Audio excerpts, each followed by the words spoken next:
Boa noite e boas-vindas a todos e todas. Sou Roberto Imbuzeiro Oliveira, membro da atual diretoria da Sociedade Brasileira de Matemática e pesquisador do INPE. Nesta próxima sexta-feira, dia 15 de outubro, celebraremos mais um Dia do Professor. Todos sabemos que professores e professoras podem fazer a diferença na trajetória de vida e nas opções profissionais de seus alunos. Minha impressão é que isso é especialmente verdadeiro para a matemática, porque a diferença entre amar ou odiar a matéria muitas vezes passa por um professor especial.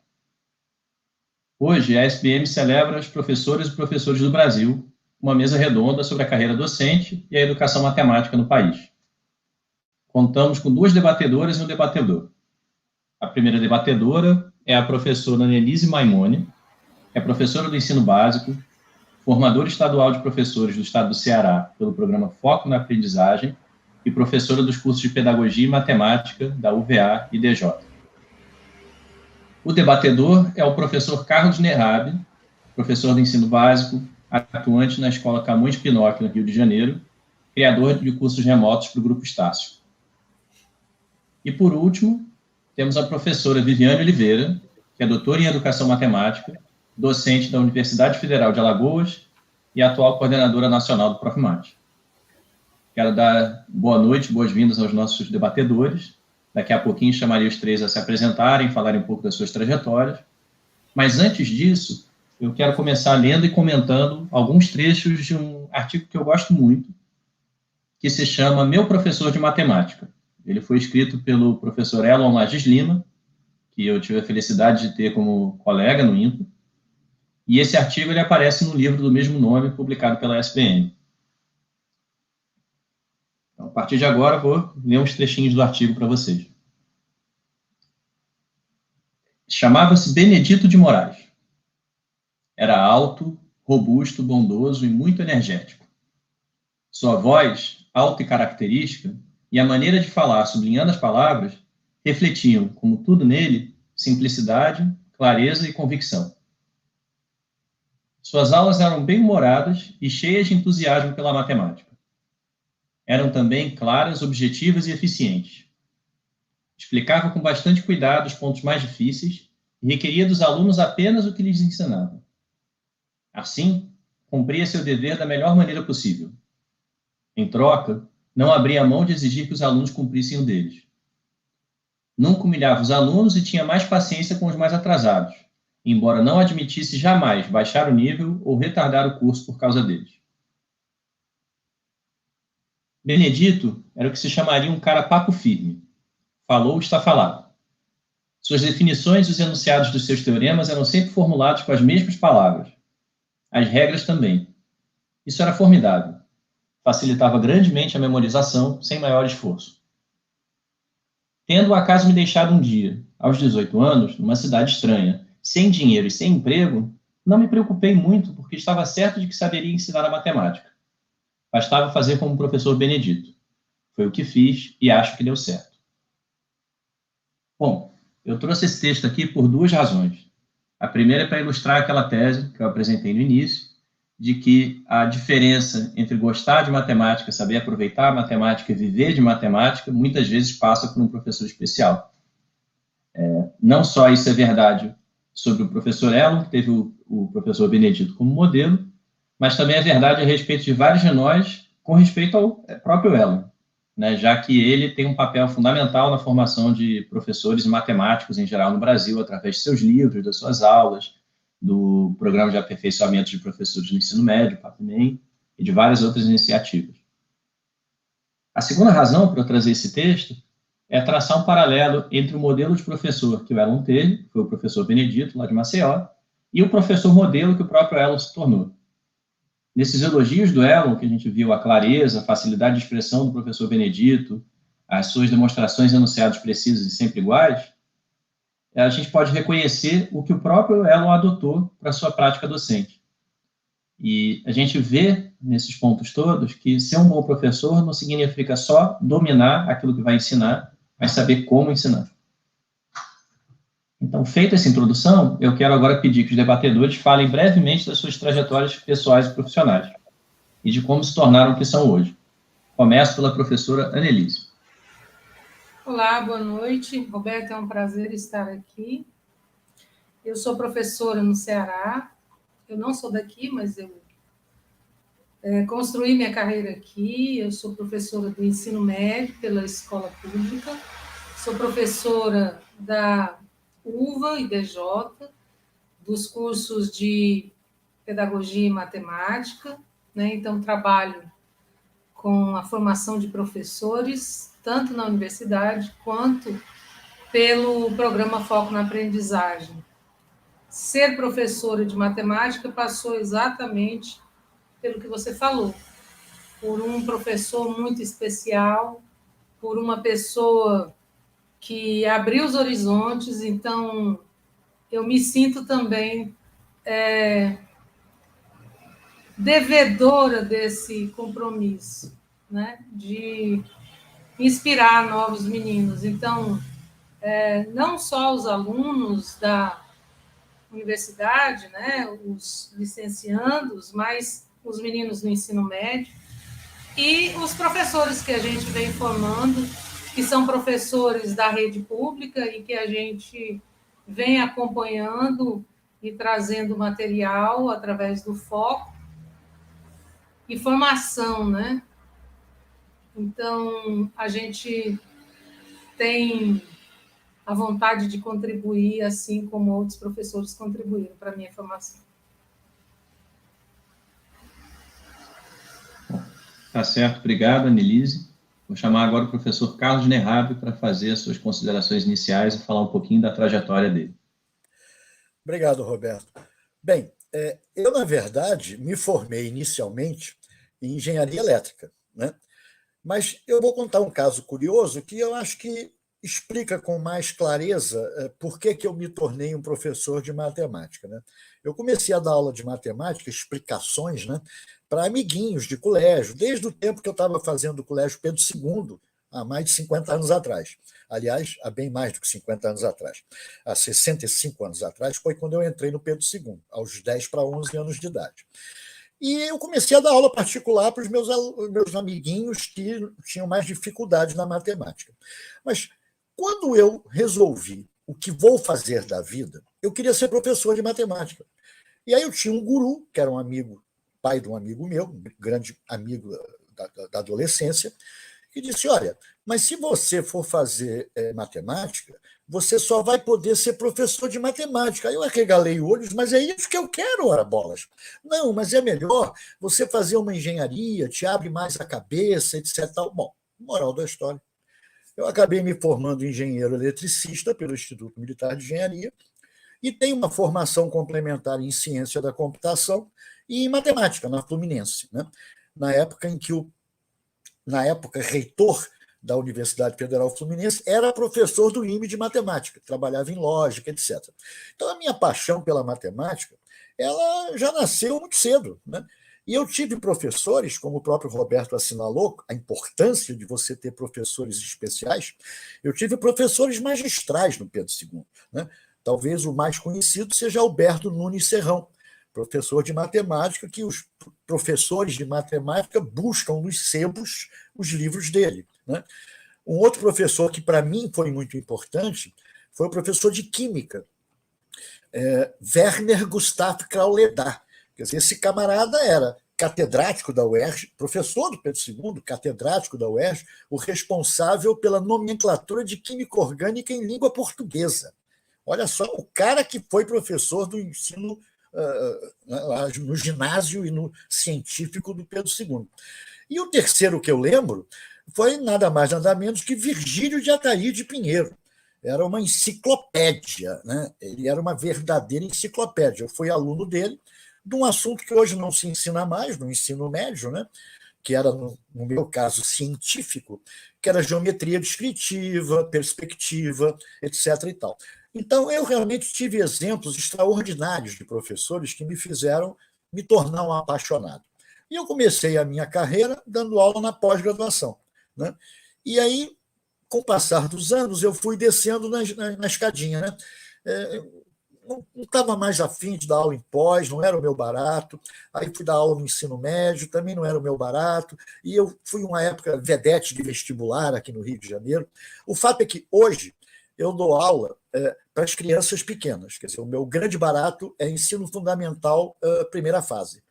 Então, lá da pós, eu encontrei o meu grande barato, agora dando aula para as crianças e trabalhando com a cognição infantil. É isso. Muito obrigado, Nerhab. Então, agora vamos à terceira e última apresentação, fala introdutória, que é da professora Viviane. Boa noite a todos e a todas. Primeiro, eu queria dizer que eu estou muito feliz em participar dessa live da SBM, ainda mais nesse momento, né, de a gente comemorar aí o dia do professor, né, o dia que a gente comemora aqui no Brasil, o dia do professor.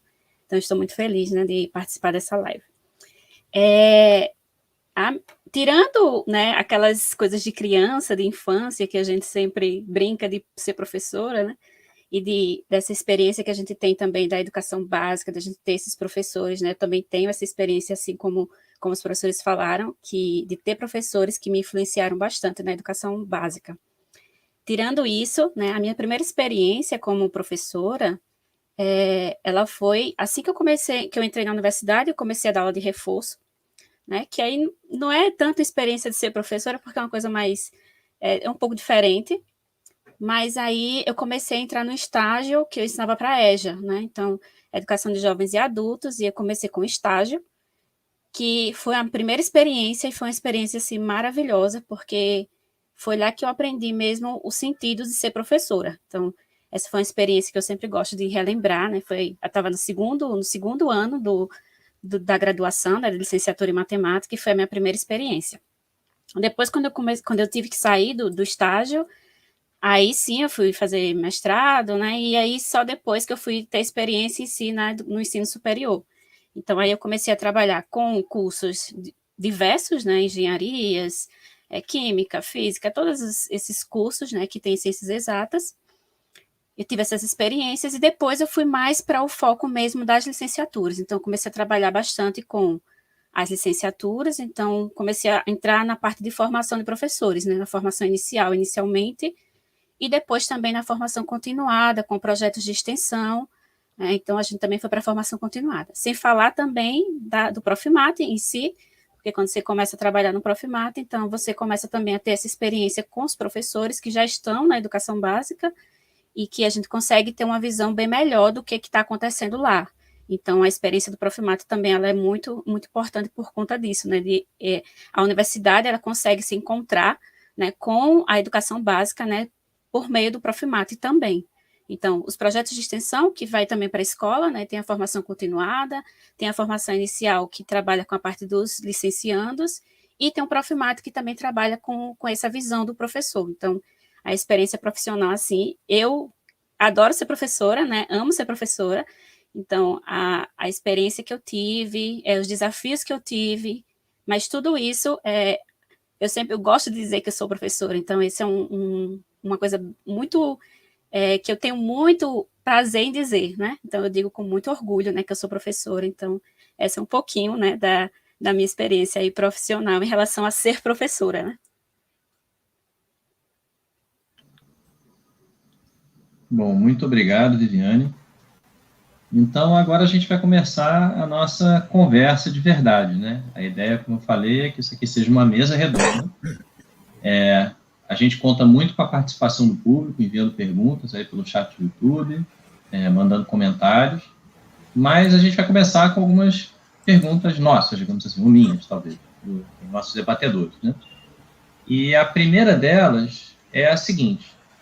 Bom, a SBM ela tem essa particularidade de representar uma comunidade muito ampla de matemática, né? Que vai desde a educação básica até a pesquisa de ponta. E a gente vê que o Brasil, por um lado, é um país que avançou muito na pesquisa de ponta, né? Hoje está no grupo mais alto da União Matemática Internacional, e na educação básica, embora, claro, tenha avanços também, ainda passa por muitas dificuldades, no geral, né? Então, eu queria que os nossos debatedores ajudassem, né? Cada um, acho que tem a sua opinião sobre o problema, eu queria que eles expusessem as suas opiniões e dissessem por que caminho a gente pode começar a buscar uma solução para esse quadro. Como é que a gente melhora a educação matemática em geral no Brasil? Vou começar pela professora Annelise. Roberto, é complexo, né? O número de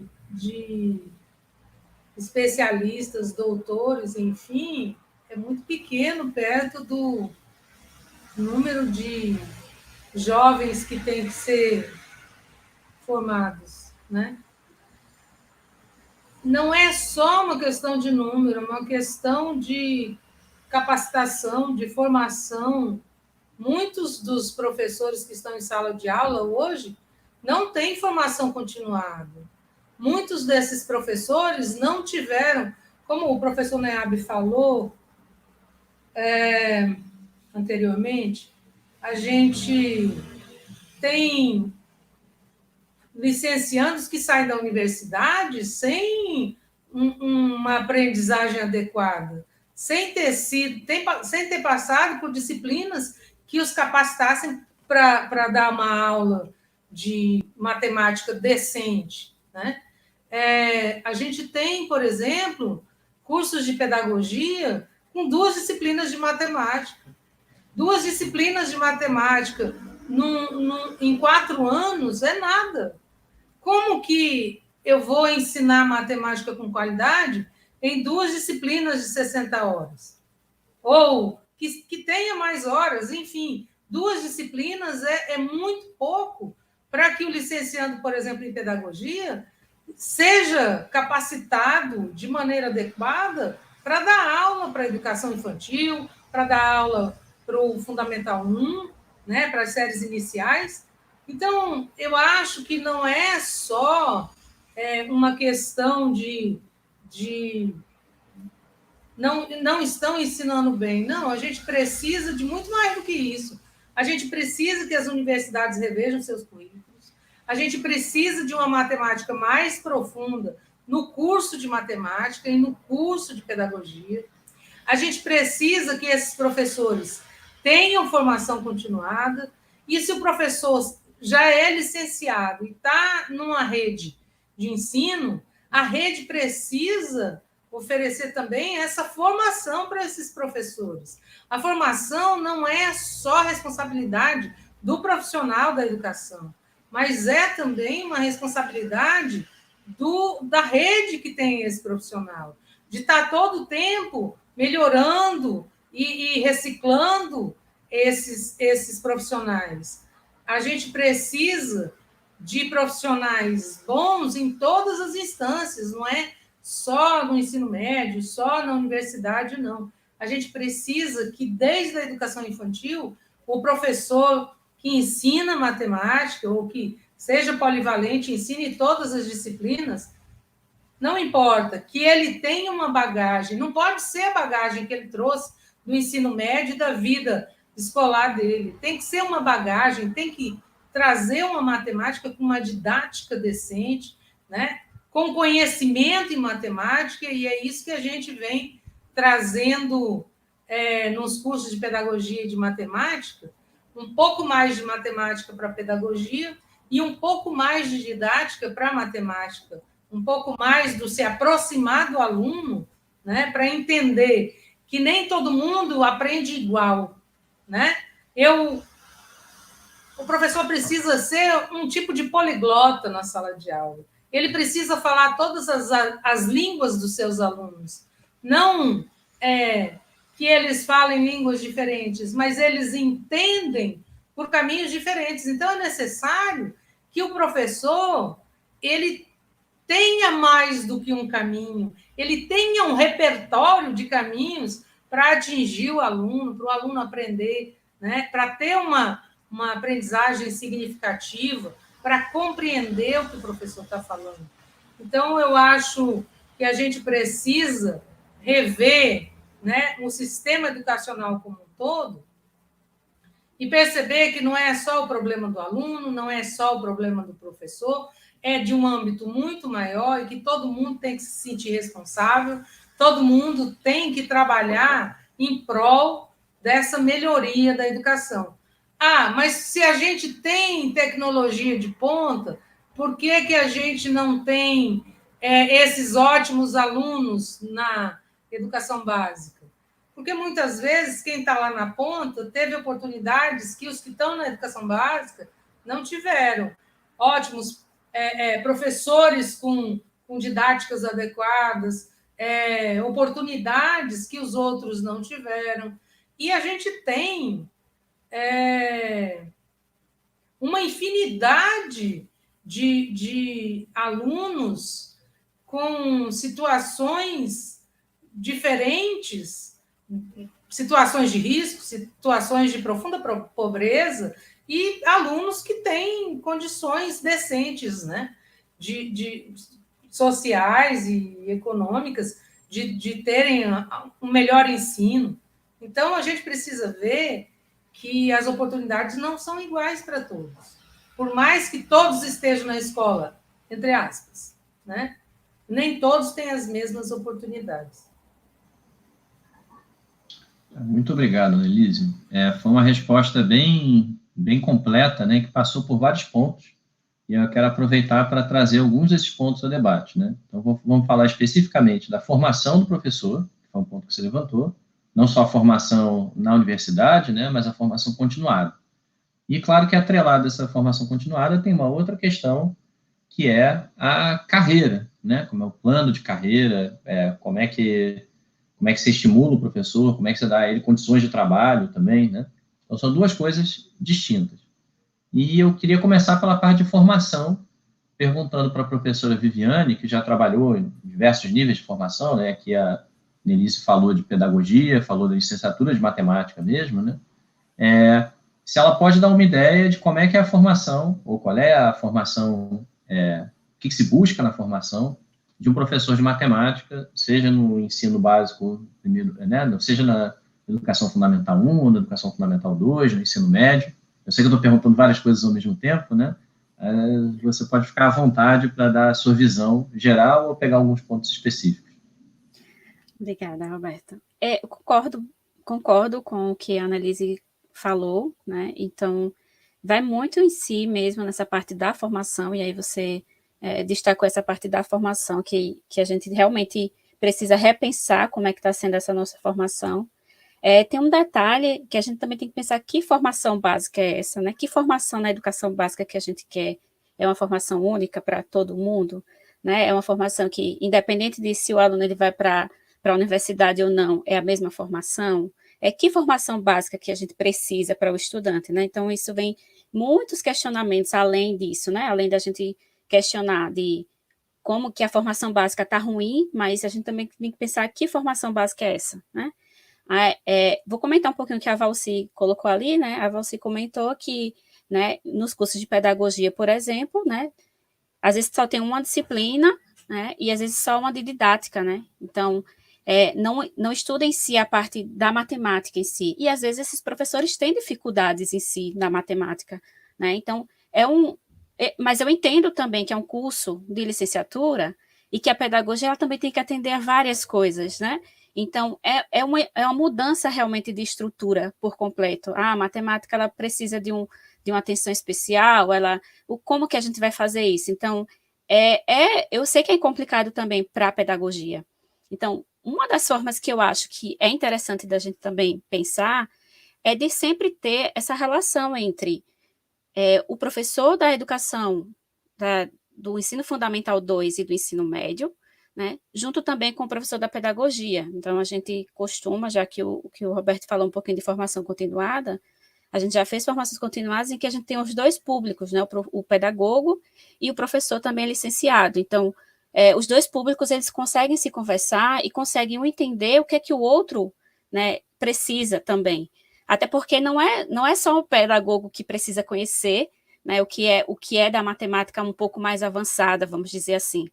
Mas também o professor que é licenciado precisa conhecer que matemática que é vista lá no ensino fundamental 1, né? Que às vezes a gente não sabe, a gente às vezes acha que o aluno que está ali no 6º ano, ele já sabe de tudo, né? E às vezes não é bem assim, né? Então, ele passou pouco tempo ali, ele estava no 5º ano, passou para o 6º, né? Teve umas férias ali, mas ele ainda é uma criança, e às vezes o licenciado ele também não sabe lidar com isso, e ele não sabe também, não sabe reconhecer o que ele estudou ali no ensino fundamental 1.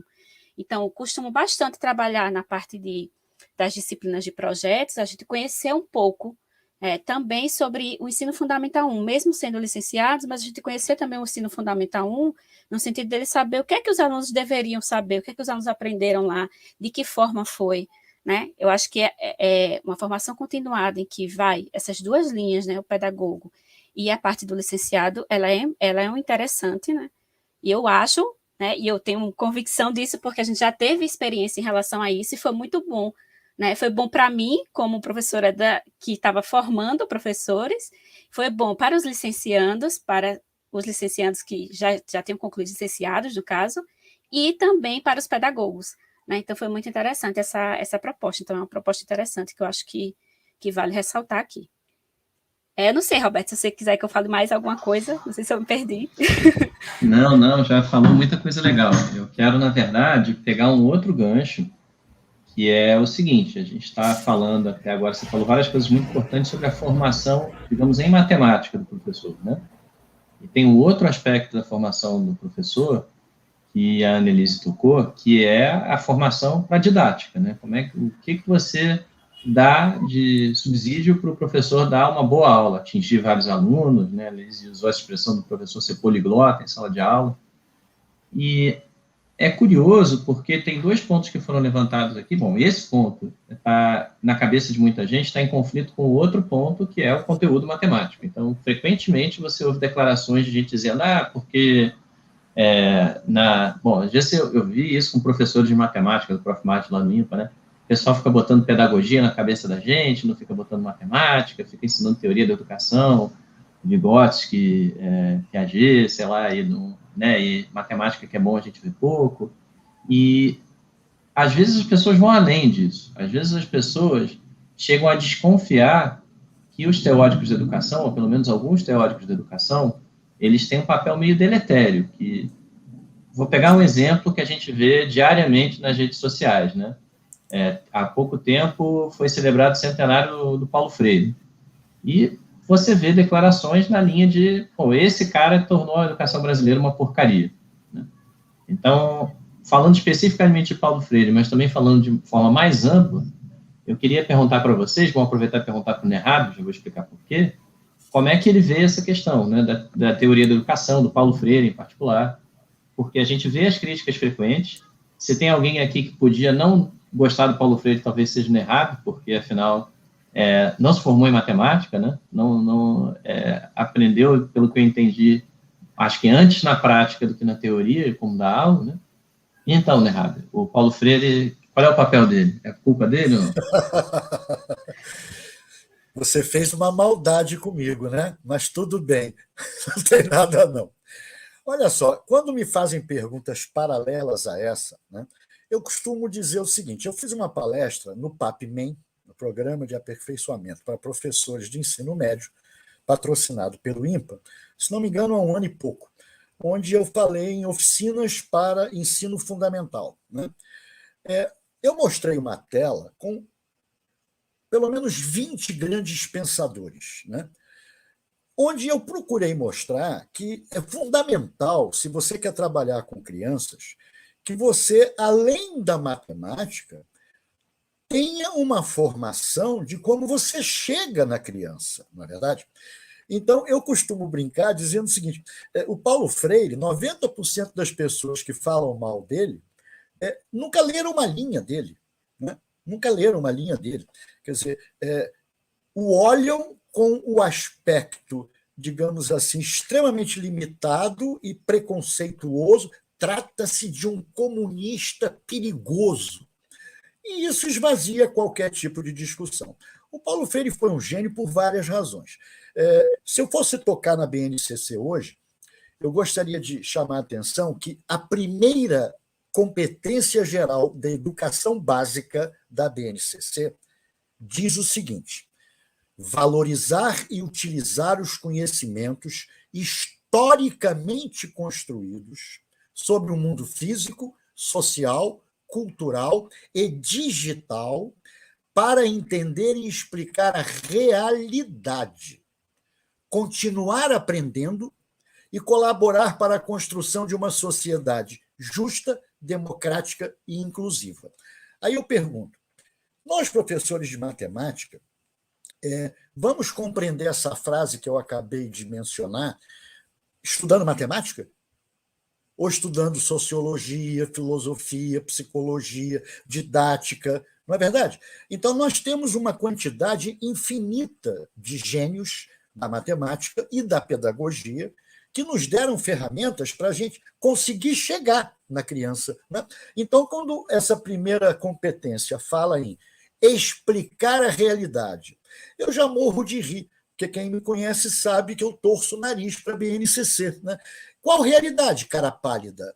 A realidade dos ribeirinhos do Rio Amazonas, a realidade do interior do Nordeste, ou a realidade da Zona Sul do Rio de Janeiro, né? Onde a gente trabalha nas cercanias da classe AAA. Qual realidade? O Brasil tem 200 realidades. Então, eu costumo brincar dizendo o seguinte, nós temos uma inversão muito curiosa.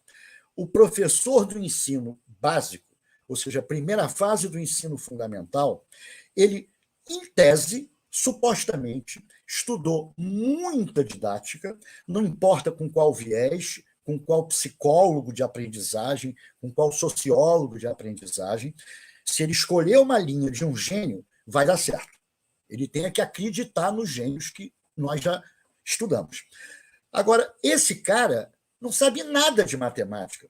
Quer dizer, quem vai ensinar o conceito de número, quem vai ensinar os modelos de recorrência, de contagem, pensamento aditivo, pensamento multiplicativo, são muitas vezes pessoas que saem da licenciatura e que não sabem absolutamente nada de matemática. Eu vou dar um exemplo banal para depois passar para o que vai adiante. Recentemente, uma professora me perguntou como é que eu ensino a dividir. Eu digo, como que eu ensino a dividir? Olha, o algoritmo de divisão que a gente ensinava para as crianças, ou que eu aprendi, né, de armar a conta de dividir, isso daí já passou para a pré-história, né? Porque hoje existe uma coisa chamada computador, máquina de calcular, celular. Né? Então, como é que eu ensino para dividir? Ela ficou, coitada, preocupada com a minha resposta. Eu disse, pela definição. Como é que vai dividir 300 por 17? Eu vou querer saber quantas vezes o 17 cabe no 300. Então, vamos lá. Cabe 10 17? Cabe 170? Quanto sobra? Dá para tirar mais 34? Ou seja, você vai extraindo a quantidade de 17 que existem dentro do 300. Esse é o conceito. Não adianta você querer ensinar uma criança o algoritmo de divisão, porque ela vai esquecer isso 15 dias depois. E hoje tem um computador para fazer isso. Então, nós temos professores do ensino fundamental que sabem muito pouca matemática.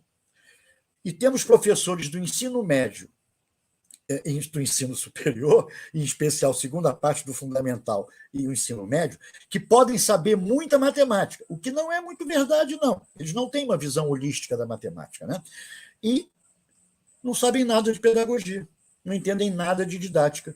Então, nós estamos com uma realidade no Brasil de ensino-aprendizagem a mais trágica possível.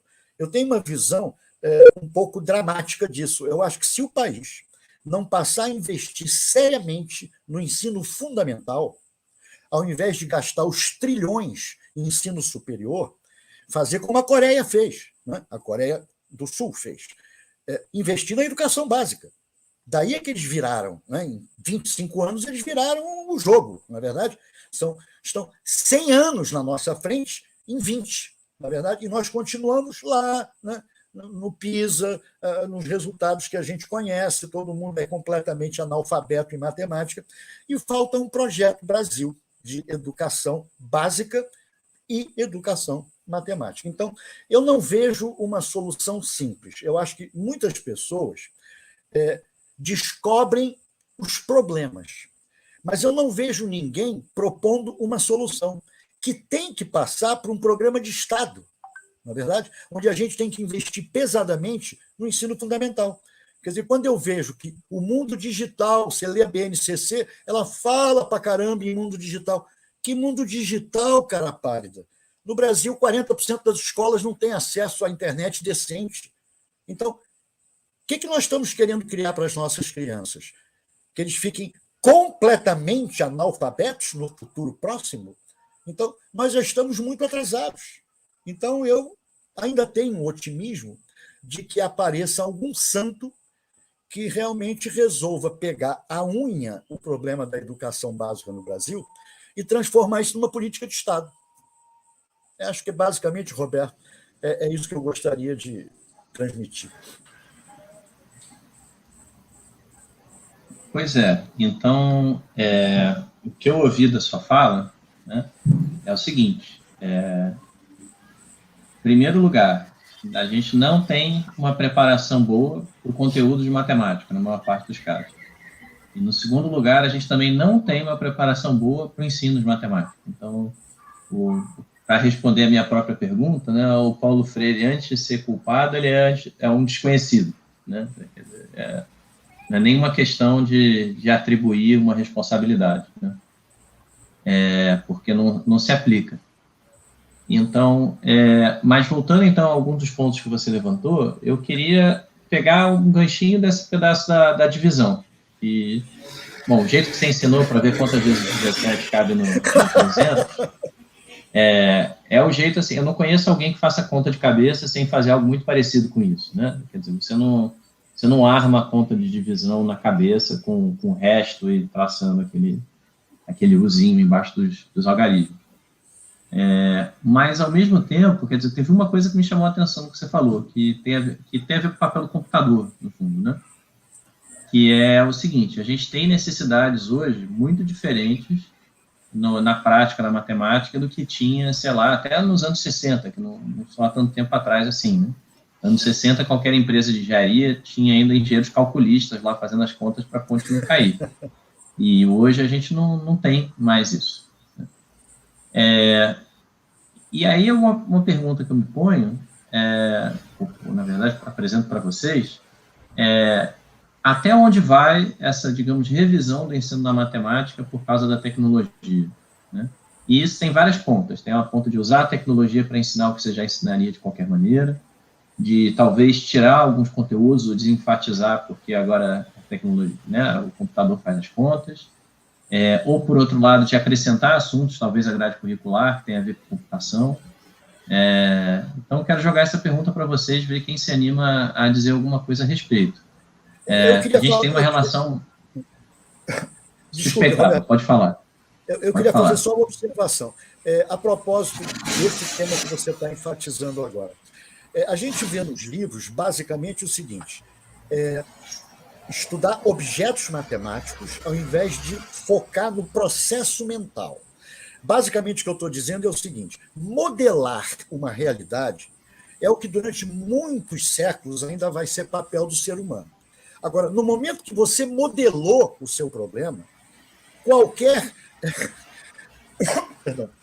qualquer software matemático decente vai resolver a sua equação.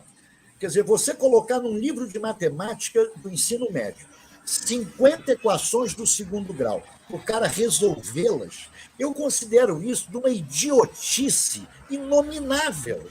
Agora, quantos problemas tem nesse livro para ele modelar um problema e recair numa relação entre duas variáveis que seja do segundo grau? Então, esse é o problema. Nós, como você bem salientou, nós temos computador hoje. Então, qual vai ser o nosso papel no futuro? Né? E se você perguntar qual vai ser o nosso papel no futuro, tem uma outra coisinha aí que mais adiante você pode colocar, que é o papel do trabalho. Né?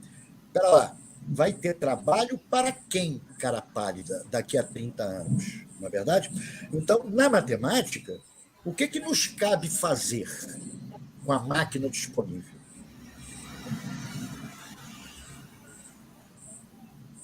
Pois eu acho que esse é um tema que, na verdade, assim, não tem uma solução fácil para mim. Quer dizer, claro que a modelagem ainda é território humano, né? Eu lembro, por outro lado, de uma experiência que eu tive é claro, às vezes a gente, com as experiências pessoais, acaba aprendendo, digamos, demais delas, né? A gente generaliza sem razão. Mas eu tive a experiência de ser professor particular de várias crianças. E, em alguns casos, e crianças que estavam em escolas que usavam calculadora, né? Que era o que tinha disponível na época. Não tinha um computador ainda tão fácil, nem o celular com todas as funcionalidades. E aí era impressionante que, assim, como ocorria da calculadora virar um instrumento da preguiça mental também, né? E, assim, o aluno perdia a capacidade de fazer qualquer coisa. Eu lembro de um colega, não aconteceu comigo, isso aconteceu com ele, que ele tinha uma aluna e ele perguntou quanto era 7 vezes 1 para a aluna pegou a calculadora, ele disse, não faça sem a calculadora. E ela ficou olhando, olhou com aquela cara assim, né, meio pasma para ele. Depois ele perguntou quanto era 7 vezes 0, e aí ela riscou 17, né, disse 7, depois disse menos 7, depois disse 0. Assim, eu estou pegando um caso extremo, claro, né? Mas um pouco a minha pergunta é nessa linha, né? No momento que a gente põe a tecnologia, como é que a gente faz para ela não virar, para, digamos, o aluno não delegar a inteligência toda dele para a máquina? Imagino que uma parte seja modelagem, né? Mas tem mais algo para fazer? Como é que a gente trabalha isso em aula? Como é que vocês trabalhariam isso em aula? Acho que não é uma pergunta fácil, né? Não, Desculpa. não é fácil. Mas eu que peço perdão. Não é fácil. Mas a gente tem uma infinidade de aplicativos e de programas que ajudam muito a desenvolver o raciocínio lógico, né? A gente tem, por exemplo, jogos como Sudoku, que no celular você pode baixar o aplicativo e fazer isso com as crianças. Criança de 5, 6, 7 anos é capaz de fazer isso. Isso desenvolve o raciocínio lógico. Eu acho que nem tudo... Tem muita gente que condena a tecnologia, eu não. Né? Vamos tomar o celular dos meninos que estão no meio da aula. Não, pessoal, procurem aí, por favor. Quanto é tanto mais tanto, olha, veja aí. Vamos ver como é que fica a situação do... Tem esse Facts, né? Um programinha que constrói os gráficos das funções, você coloca lá, muda o coeficiente angular, o coeficiente linear, muda aí, vamos ver o que acontece, qual que é a brincadeira aí, daí eles baixam lá rápido. Então, assim, a calculadora eu acho que é tão ultrapassada hoje, né? Porque ninguém tem a calculadora em sala de aula, está lá no celular, mas a gente tem tantas maneiras. Eu sou uma defensora de ensinar as coisas com uma ludicidade, não uma brincadeira à toa, mas trazer uma ludicidade qualquer para a aula. Por exemplo, para ensinar plano cartesiano, eu faço uma grande batalha naval com os meus alunos e eu jogo contra todo mundo. Eu contra todo mundo. A maioria das vezes eu ganho, né? Mas daí eles ficam chutando e tal. Vamos lá, pessoal. Quem é que vai ganhar de mim? Dá aqui uma caixa de chocolate para quem conseguir. Vamos lá. Então, assim, eu trabalho em escola pública. Os meus alunos são maravilhosos, mas são crianças que têm uma condição social, além de risco, muito complicada, né? Então, o que a gente puder levar para eles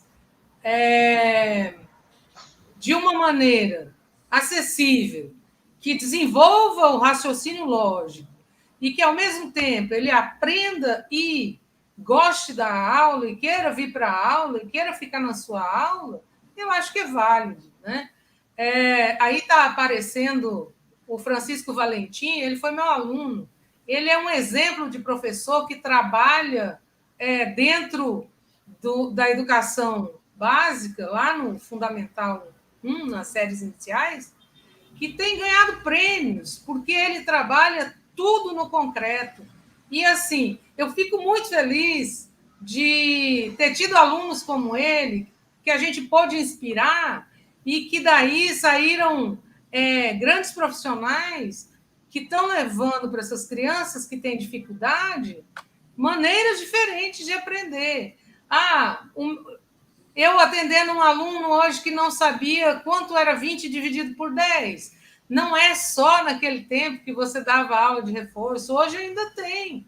Quantas vezes o 10 cabe dentro do 20, meu amor? Se você tiver uma nota de R$20, dá para trocar por quantas de 10? Por 2, professora. Então pronto. O que eu falo do professor poliglota é não dar resposta para o aluno, é buscar aonde que ele tem conhecimento e extrair dele uma resposta que combine com aquilo que ele conhece. Né? Isso é Paulo Freire. Só uma Engraçado, observação. Isso é Paulo Freire. Mas sabe que eu pensei no Platão, na verdade, né, que é um pouquinho mais antigo. Inclusive porque tem aquele diálogo do Platão, qual é? Não sei. O Fedro, eu não lembro. Mas é que o Sócrates pega um menino que é escravo, né, bota o menino para desenhar com um graveto no chão, fazer o quadrado, fazer as formas, e o menino começa a fazer geometria ali, né? E aí tem a ver com a tese do Platão sobre matemática, que é que, na verdade, essas coisas elas já existem, né? Então, no certo sentido, eu quase ouço a Annelise dizendo assim, a gente precisa achar, dentro do universo do aluno, a forma como aqueles objetos matemáticos estão se manifestando ali, né? Com a forma como eles aparecem ali. Viviane, você quer acrescentar alguma coisa? Roberto, eu queria fazer uma observação.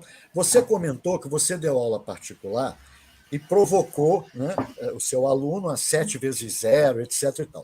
Eu queria chamar a atenção que quando a gente trabalha com criança, a gente tem que trabalhar muito no processo indutivo. A Annelise deu exemplo. Quer dizer, procurar na linguagem da criança como que ela vai entender o que é o processo de divisão, que é um processo mental.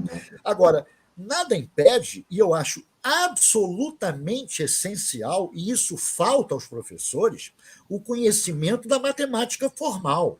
Porque, por exemplo, numa das minhas aulas no PAPMEN, eu brinquei, ou numa das minhas lives, sei lá, eu brinquei. Você chega para um garoto do ensino médio e pergunta quanto é que é 12 vezes 13, ele vai pegar a máquina de calcular.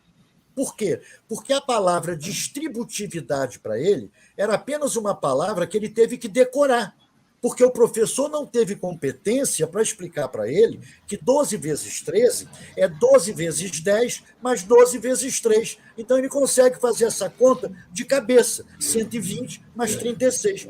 Então, se o professor não pega esses conceitos fundamentais e não os trabalha para o aluno perceber a importância deles.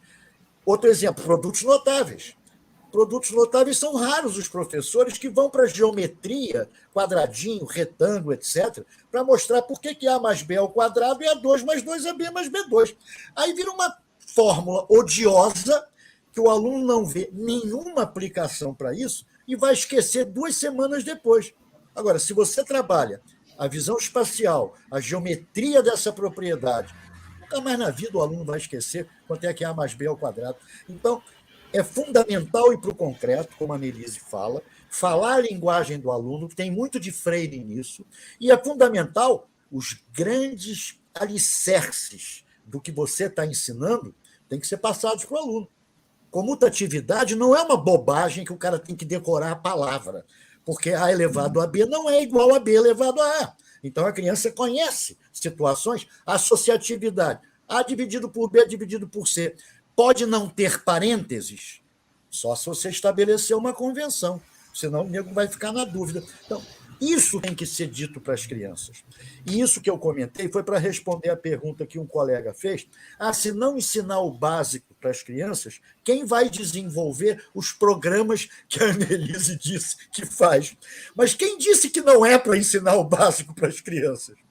O que não é para ensinar elas a como é que eu divido com aquele algoritmo de armar a conta, não é verdade? Ou então até multiplicar, porque o alemão multiplica diferente do brasileiro. A gente não faz a conta 12 vezes 13 armando no Brasil como na Alemanha. A gente multiplica em cruz. Unidade vezes unidade, dezena vezes unidade, dezena vezes dezena. Então, o professor tem que ter recursos, como a Annelise mencionou, para passar aquele conteúdo fundamental de tal maneira que a criança consiga absorvê-lo. Essa é a arte de ser professor. Tá certo. Agora, obrigado, Neha, pela intervenção. Eu vou chamar de novo a Viviane para dar as considerações dela a respeito desse tema aí da tecnologia. Obrigada. Eu acho que a gente falou tanta coisa, né? Vocês falaram tanta coisa que às vezes a gente mesmo se fala uma coisa e depois diz aquela coisa. Não sei se assim dá a impressão, vamos dizer assim, né? Que dá a impressão, que eu acho que foi isso que a pessoa ali perguntou, porque dava a impressão, né? Que seria isso, né? Então, o Nehab falou muito bem, né? Que explicando que não é que a gente não vai estudar, né? Aquilo ali, os algoritmos e tudo mais, mas sim que a gente saiba como, né, ensinar isso, né? Não é de qualquer forma, não é somente a gente não é uma máquina, né? A gente é uma pessoa, né? Então a gente tem que saber como passar isso para o estudante. Então, quando a gente fala de tecnologia, e eu concordo com a Annelise falou que a gente tem que ser realmente, né, um braço ali da tecnologia, porque é o que nos cerca, né, na maioria das vezes, mas a gente também tem, como o próprio Nehab falou, a gente tem um público muito amplo de pessoas que não têm acesso a essa tecnologia, né? Então, é por isso que é importante também a gente ter o outro olhar, a tecnologia, e também aquele outro olhar que foi o que a Annelise falou muito bem das experiências que ela faz aí com os estudantes. E aí, me remetendo um pouquinho à fala do Nehab, que falou sobre a BNCC, né, quando ele fala da realidade, né, que a BNCC é aquele documento ali, né, que todo mundo vai seguir, mas a gente vai ter aqueles referenciais, a gente vai ter os currículos das escolas, né, que aí sim eles vão ter que colocar a realidade daquele estado, né, é a oportunidade, vamos dizer assim, que o estado vai ter para colocar um pouco, né, porque mesmo dentro do estado a gente tem várias realidades, né, um pouco daquela realidade. Aí nos currículos a gente pode, né, fechar um pouco mais, porque a gente vai para a realidade exatamente da escola em si, né, de pensar no seu público em si escolar. Então, eu acho que falou muita coisa, eu ia falar, mas tinha falado várias coisas, mas era só nesse sentido de a tecnologia atrelada também a essas outras formas, né, que a gente tem de fazer. Mesmo que a gente use a tecnologia, a gente fazer isso que o professor Nehab falou, né, dele entender como aquilo funciona, né, por que aquele algoritmo funciona, né? Até porque se ele não souber daquilo, o que a gente fala ali da formação básica que é ruim, a gente vai dizer que ele é ruim porque ele não sabe resolver uma equação de segundo grau depois, né? Então, assim, a gente também tem que, né, fazer esse meio termo, né, e perpassando aí de uma forma, né, porque é uma mudança muito, muito abrupta, né, muito geral da educação, né, para a gente fazer exatamente o que a gente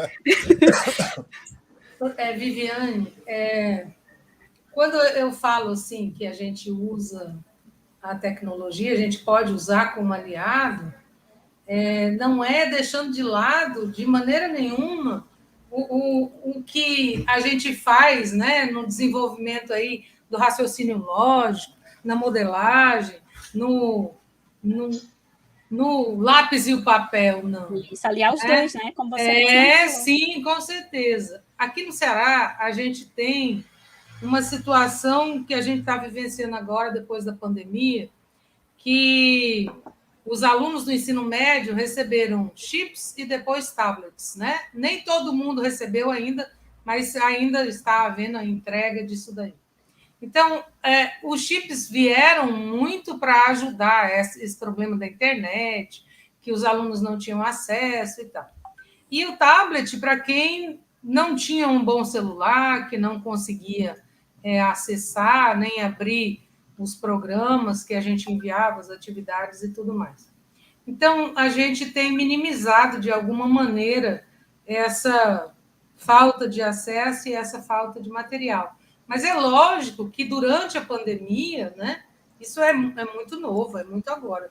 Durante a pandemia, muitos alunos ficaram isolados, sem ter acesso a ninguém. Muitos que saíram de Fortaleza e foram para o interior ficaram sem nenhum contato com a escola. Os primeiros 6 meses foram cruéis, a gente não sabia nem se os meninos estavam vivos. Depois de agosto do ano passado, é que a gente viu o retorno deles e fez uma busca ativa e tudo mais. A gente percebe que durante a pandemia a gente perdeu muito, eles perderam demais, né? Uma porque muitos ficaram distantes da escola e às vezes só estudavam na escola, outros porque arrumaram empregos, outros porque esqueceram aquilo que a gente estudava. Enfim, cada família passou por uma história triste que foram incontáveis, né? As perdas que tivemos e tudo mais. Então, assim, é um momento muito dramático para os alunos e foi um momento muito dramático, mais ainda para os professores. Porque o professor tem que se preocupar com 40 alunos por sala, o professor não sabia dar aula, né? O professor não tinha equipamento.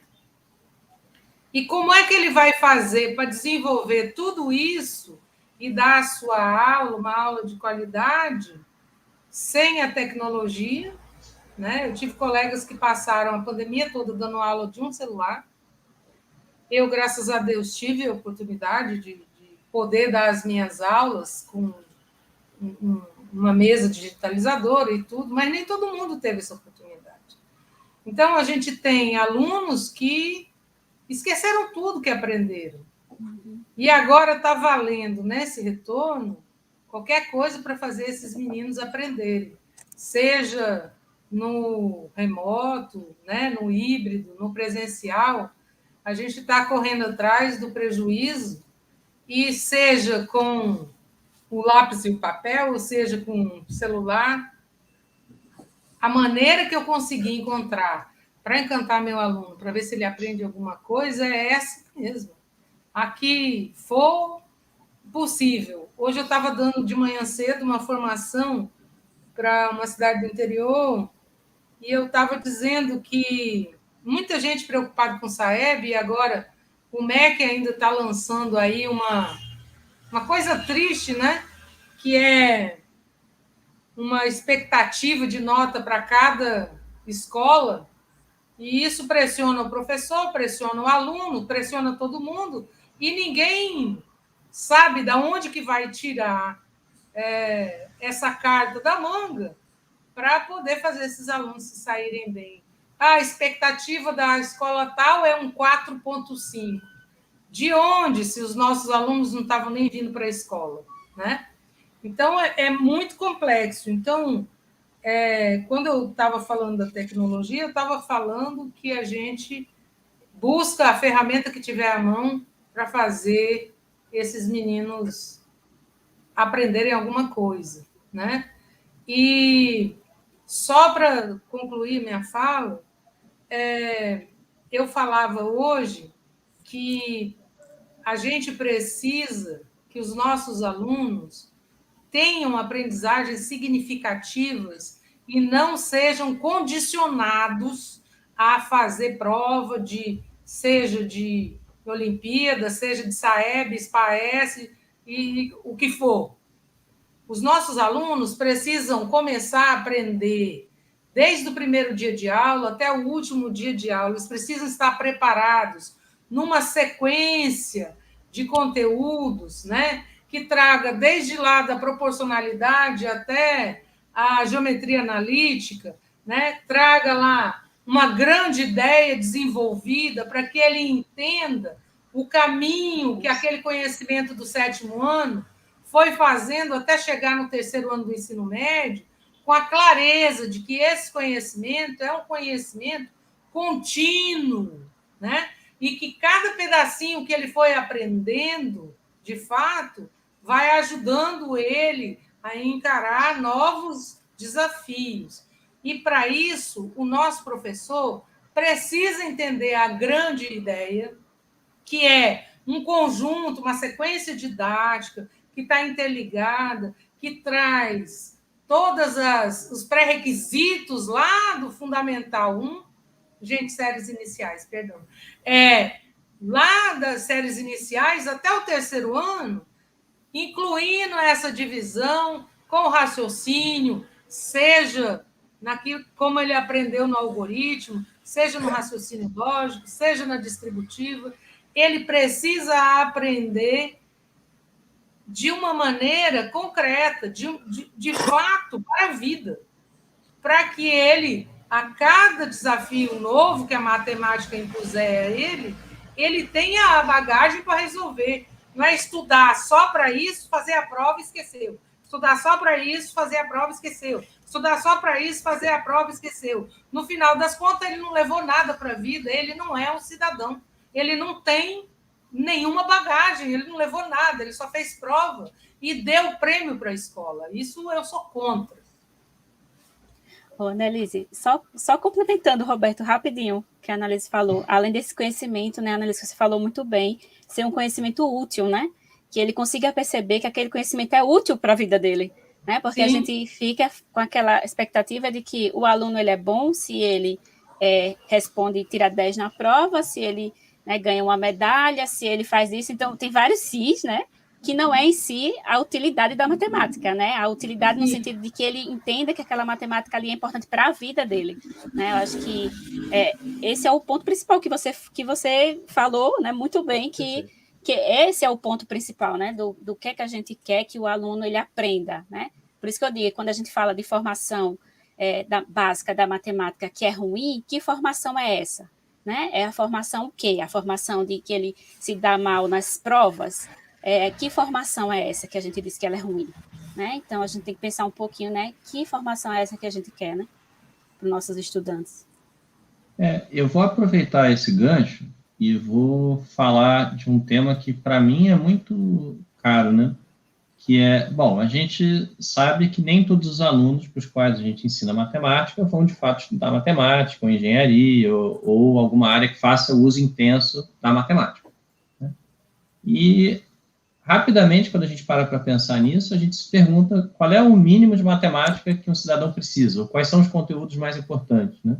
E esse é um tema super presente. A gente já falou da pandemia aqui agora. Quem acompanhou o noticiário viu gráficos, viu médias móveis, viu porcentagens, taxa de eficácia de vacina e tudo mais, né? E eu posso dizer, pela minha experiência, que a maioria das pessoas no meu convívio não era capaz de interpretar o que estava sendo passado nesses dados. Eu fiz testes, fiz perguntas, conversei com muita gente e percebi como tinha um vazio não de informação, a informação estava chegando o tempo todo, né? Mas um vazio de capacidade de interpretar e processar aquela informação. Eu acho que esse caso da pandemia é um pouco extremo, né? Tomara que não aconteça de novo tão cedo, mas a gente tem isso o tempo todo no noticiário. A gente recebe números da economia, a gente vê avanços da tecnologia, um bando de coisas que envolvem matemática, e às vezes o cidadão não está preparado a lidar com aquilo, né? Ou seja, parece que a importância de ciências matemáticas cresce cada vez mais, né? Especialmente nessas aplicações de tecnologia, saúde, economia, na sociedade em geral, e os nossos cidadãos não estão acompanhando esse crescimento a ponto de poderem interpretar criticamente aquilo que eles recebem. Voltando para aquele preâmbulo lá da BNCC que o Nerhab falou. Então, o que a gente faz no ensino de matemática para formar melhores cidadãos, no que nos concerne, né? O que a gente precisa ensinar de matemática, o que a gente precisa levar para eles? Vou aproveitar e pedir para o Nerhab começar respondendo.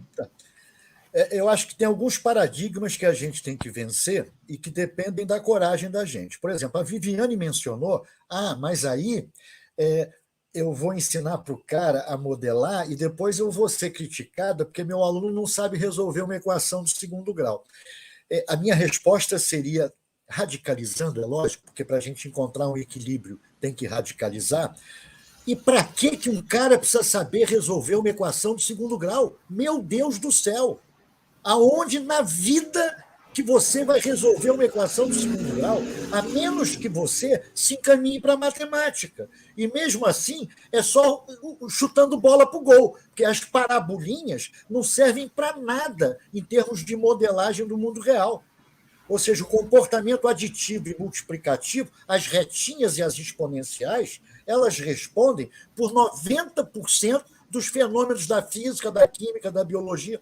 Então, esquece a parábola. Ela só serve para ver se vai ser gol ou não, quando o cara chutar uma bola, ou se vai passar por cima do travessão. Não serve para mais nada. Agora, jogar num software, saber escrever uma expressão quadrática, para ele, software, me dizer qual é o gráfico e quais são as raízes, isso é fundamental.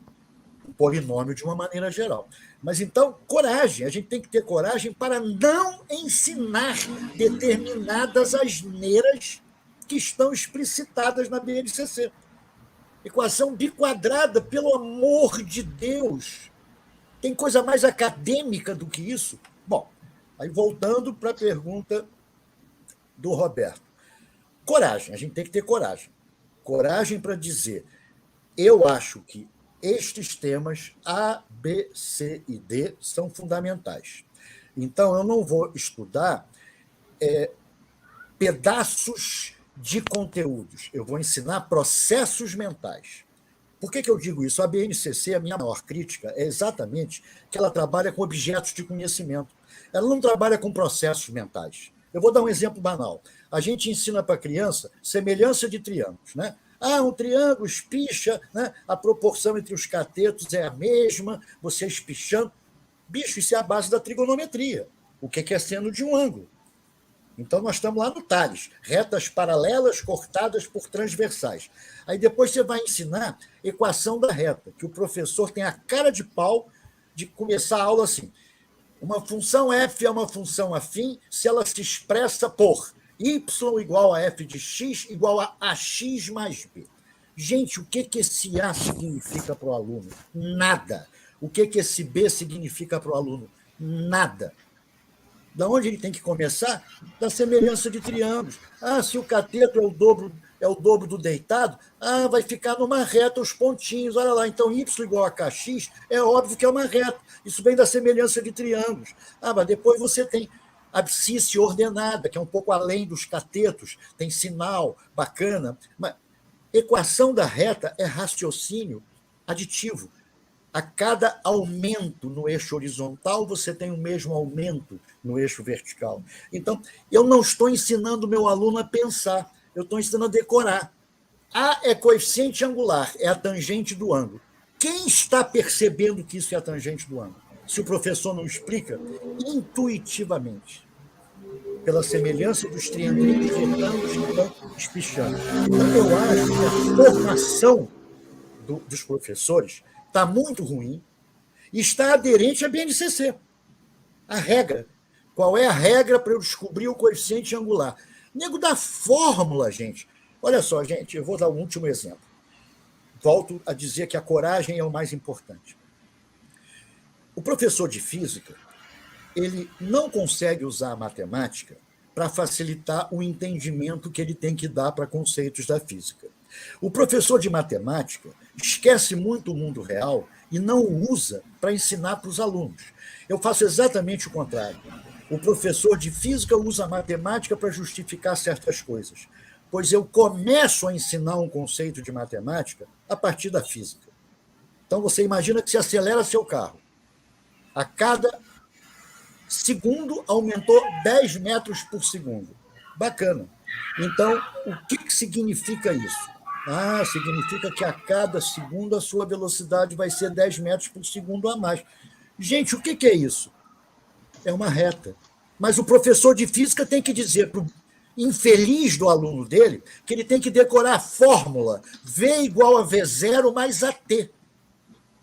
Vocês estão entendendo onde eu quero chegar? Quer dizer, o raciocínio aditivo multiplicativo não é ensinado. Então, o aluno acha que V igual a V0 mais AT não tem nada que a ver com semelhança de triângulo, não tem nada que a ver com tangente de ângulo, cateto sobre cateto. Então, ficam fragmentos de conhecimentos. Ele não fecha isso na cabeça. Agora, tem que se preparar para você dar uma aula onde você ajude o aluno a fechar esses conhecimentos que, aparentemente, não tem nada a ver um com o outro. Essa é a minha maior crítica à BNCC. Ela não trabalha com espaços, digamos assim, análogos de processos mentais. Ela trabalha com objeto. Equação da reta. Semelhança de triângulo. trigonometria. Gente, a gente está ensinando a mesma coisa. Deixa eu tentar pegar uma tangente aí, talvez, não sei, como a gente está tentando falar do cidadão, né? Então, se eu entendi bem, em parte o que você está dizendo para a gente é que o cidadão também deve ter acesso à prática em alguns desses processos mentais da matemática. E não, quer dizer, a gente está pensando aqui que o cidadão talvez ele precise aprender um pouquinho a pensar como matemático também. É isso? Pois é, mas, Roberto, o que acontece é que a maioria dos professores, ao invés de ajudar o aluno a raciocinar como matemático, dá fórmulas para ele. Eu sou conhecido por todas as pessoas que passaram pelas minhas mãos como um professor que odeia fórmula. Eu faço questão de ser conhecido como um professor que odeia fórmula, embora isso não seja verdade. O que eu odeio é que você decore uma fórmula sem ter a menor ideia de onde aquela porcaria veio. Então, eu prefiro dizer que eu odeio fórmula para o aluno sempre se remeter a qual foi o caminho que me levou lá. Então, você ter que decorar que um V igual a V0 mais AT é a fórmula da velocidade de um corpo com aceleração constante, isso é uma palhaçada, isso não é uma fórmula, percebe? Aí você dá o exemplo da física, como eu falo. Meus filhos, quando eram pequenininhos, né, ia daqui para Itatiaia, papai está 80 km por hora, daqui meia hora, quantos quilômetros eu vou andar? Precisa de fórmula para isso? Isso é o conceito de taxa, né? Que contém o conceito de coeficiente angular. Então, isso é matemática, é conhecer os processos mentais, né? O campo aditivo, o campo multiplicativo e assim por diante. A gente tem um comentário do Fábio Henrique, que, aliás, é egresso do Prof. Mate do IMPA, acho que a gente vai falar, né? Que justamente estava questionando a tangente do ângulo, que ele estava dizendo que, né, na equação da reta, justamente falando de taxa. Né? Mas é exatamente, eu concordo plenamente com ele. Que tangente, porque quando você tem um sistema de eixos, onde você tem tempo num eixo e, por exemplo, espaço percorrido no outro, gente, o ângulo dessa reta, por exemplo, espaço contra tempo, não tem nada que a ver com a tangente do ângulo. A tangente do ângulo só faz sentido se você está botando as mesmas grandezas nos eixos e com a mesma unidade de medida. Senão a reta fazer 45 graus com o eixo horizontal não significa absolutamente nada, percebe? Então ele está com toda a razão. A coisa nasce na taxa de variação. Agora, depois, quando você vai lá para a geometria analítica, você chama aquela porcaria de tangente do ângulo, porque aí, naquele caso, vai ser tangente do ângulo. De uma maneira geral, é taxa. Bom, Viviane, você quer acrescentar alguma coisa? Quer falar também do cidadão e a matemática? Sim, né, Rabi, o que eu falei não foi em sentido de que ele teria que aprender, né, que a gente tem que se adequar àquelas avaliações, não, certo? Eu sou totalmente contra também as avaliações. O que eu disse é o seguinte, é que a gente costuma dizer que a formação básica é ruim com base nessas avaliações. Então, a gente mesmo se contradiz, entendeu? A gente pega e diz assim, a nossa formação básica da matemática é ruim, com base em quê? Com base nas avaliações que a gente tem lá. E o que é que tem nas avaliações? Para ele resolver aquele probleminha lá, com aquela equação e tudo mais. É isso que eu estou dizendo. E quando a gente fala da formação e o que a gente precisa ensinar, que o Roberto estava falando, né? Quais são as coisas fundamentais que o Roberto e o professor Nerhab também falou, né? O que é fundamental e para quem? Depende do público, né? Depende do que ele quer fazer, né? Isso vai depender muito também, né? Você disse assim, em um momento você disse, ele só vai usar isso se ele for para a área de matemática, né? E eu estou falando assim, no geral, a gente, por exemplo, que está na universidade, quando um aluno chega na licenciatura e ele não sabe certas coisas da educação básica, a gente diz que aquele aluno chegou ruim, não é nossa obrigação, estou dizendo no caso geral, certo? Não estou dizendo no meu caso, mas que não é nossa obrigação porque ele deveria ter aprendido ali no ensino fundamental. Então, veja que é um problema muito complexo, né? Não é só uma coisa da gente, não é só eu, né? Só eu dizer assim, eu não vou fazer isso para o meu aluno e eu vou privá-lo, por exemplo, dele continuar, por exemplo, nos estudos. Então, é só no sentido da gente pensar, né? Como que a gente poderia fazer isso, né? Que é uma coisa bem mais complicada, eu acho, bem mais complicada, do que a gente... eu entendo que tem coisas que são fundamentais, né? E que a gente vai dizer que é fundamental você aprender isso, isso e isso. E eu trabalho em curso de formação de professor e eu também odeio fórmula, por exemplo. E em cálculo, por exemplo, quando eu ensino, eu não gosto que os alunos decorem as fórmulas. E olha que são muitas fórmulas, né? Então, eu sempre quero que eles entendam como foi o processo, mesmo que depois eles memorizem, né? Mas eu gosto que eles entendam como foi o processo de chegar naquela fórmula, né? E isso não é somente para quem é da matemática, né? Para outros cursos também, para que eles façam sentido ali para eles, né? O que ele está aprendendo aquilo, né? Por que ali é a tangente, por que ali é a taxa, por que...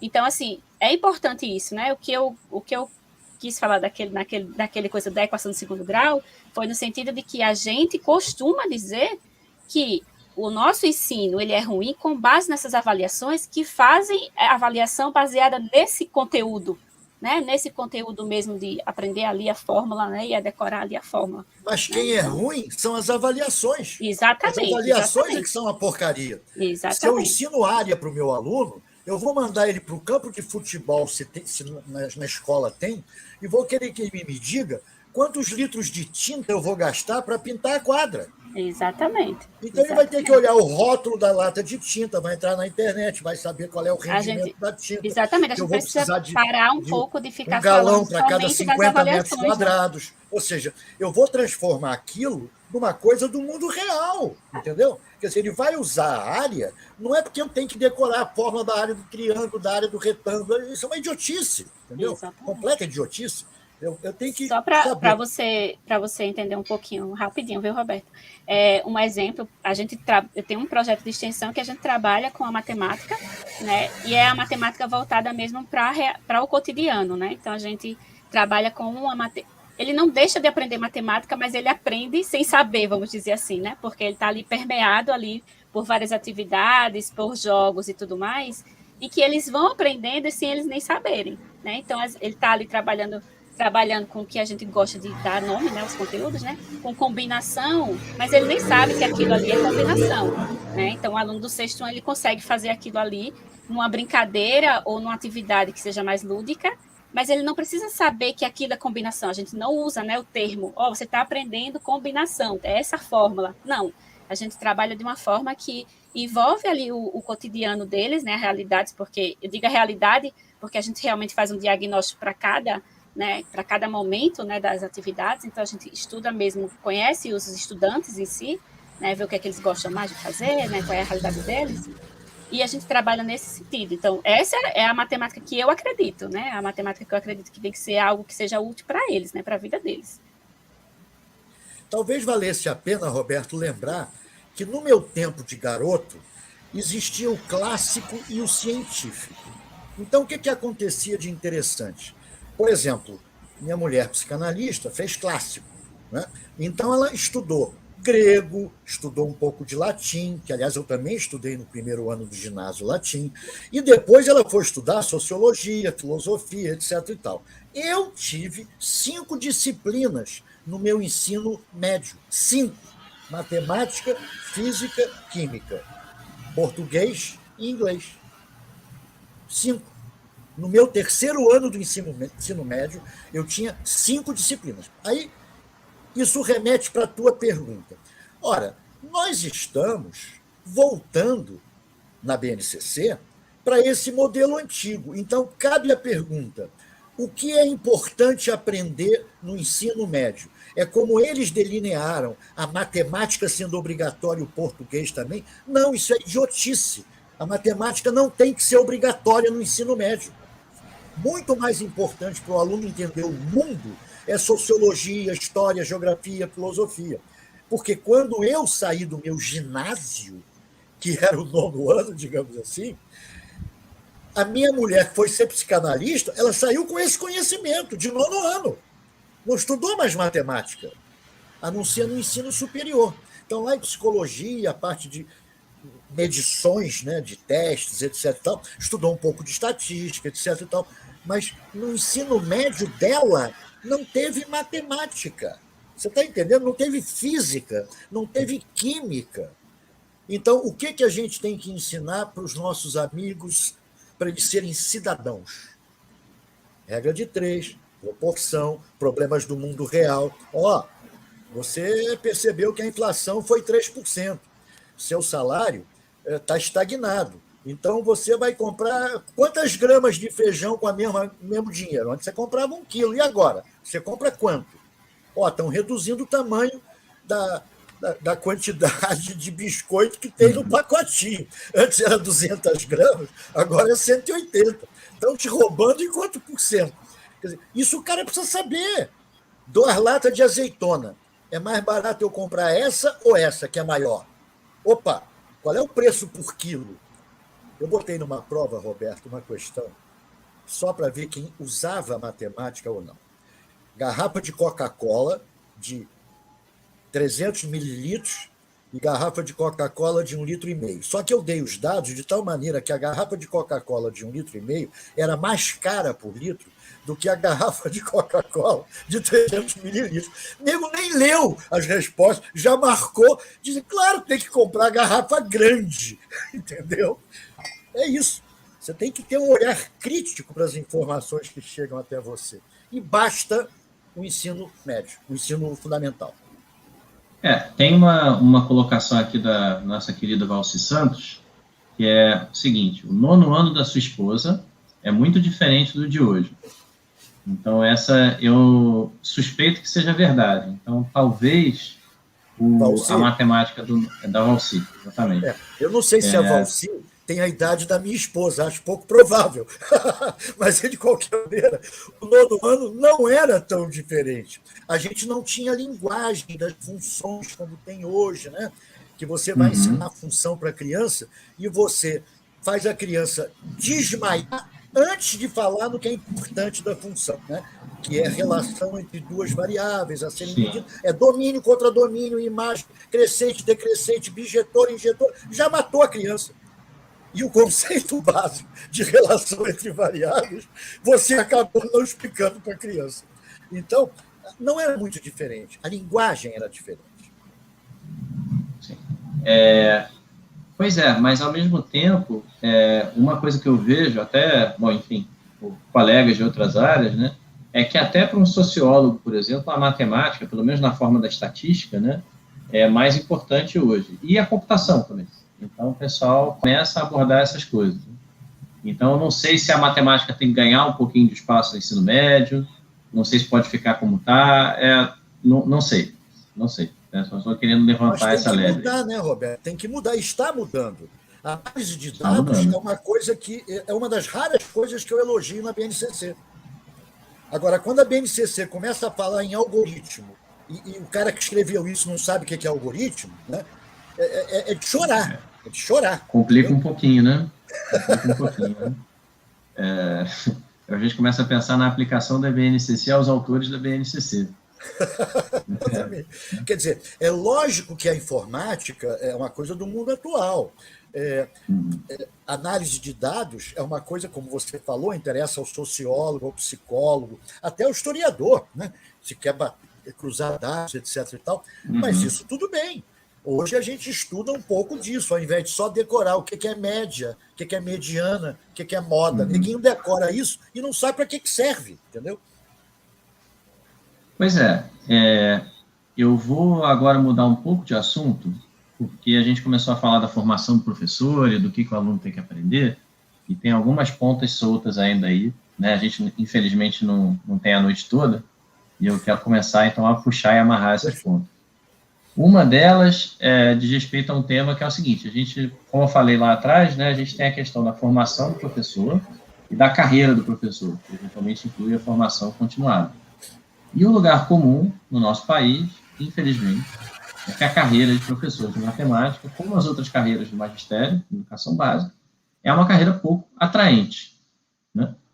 E isso, disso saem vários problemas. Quer dizer, fala-se muito também que muitas vezes o aluno que vai para uma graduação em matemática, né, para uma licenciatura, ele vai ali porque não passou para outra carreira. Eu acho que isso até às vezes é maldade, né, sacanagem, para usar a palavra um pouco mais vulgar, mas isso é uma coisa que as pessoas dizem: mas por que alguém vai escolher ganhar um salário de professor quando pode, estudando matemática igual, ser engenheiro, talvez estudando menos, né, e ganhar muito melhor? E além dessa questão, tem toda uma questão quer dizer, além do salário ser baixo, da ausência de plano de carreira adequado, tem a questão da infraestrutura, né? Do que o professor vai encontrar quando chegar nas escolas para facilitar o trabalho dele. E a verdade é que muitas vezes essas condições de trabalho deixam muito a desejar. Então, uma pergunta que eu tenho aqui é o que a gente pode dizer para animar esse professor jovem ou esse professor em formação, o que a gente pode falar para dizer vale a pena? Posso falar? Por favor. Olha, primeiramente, a carreira de professor, independente de qual disciplina você vai lecionar, qual disciplina você vai escolher, né? Português, inglês. A carreira de professor, eu não gosto muito dessa imagem do professor sofrido, o professor que ganha pouco. Eu não gosto dessa imagem, sabe? Eu acho que a gente trabalha muito, né? Não tem um salário como o STF, né? Claro. Mas se você gosta, se você tem essa quedinha por dar aula, se você tem essa... Porque, assim, você precisa gostar e precisa, digamos assim, não é ter o dom, mas você precisa ter pelo menos digamos assim, uma quedinha por isso, né? Tem que ter uma vocaçãozinha aí, não dá para ser professor se você não tem jeito nenhum para ser professor. Mas vamos supor que você goste e que você sabe fazer o negócio, né? Então, o professor não é um coitado, o professor não é sofredor, trabalha muito de fato, talvez não tenha o salário que mereça, mas eu não vejo dessa forma, não. Eu acho que a gente trabalha muito, porque a gente gosta muito do que faz.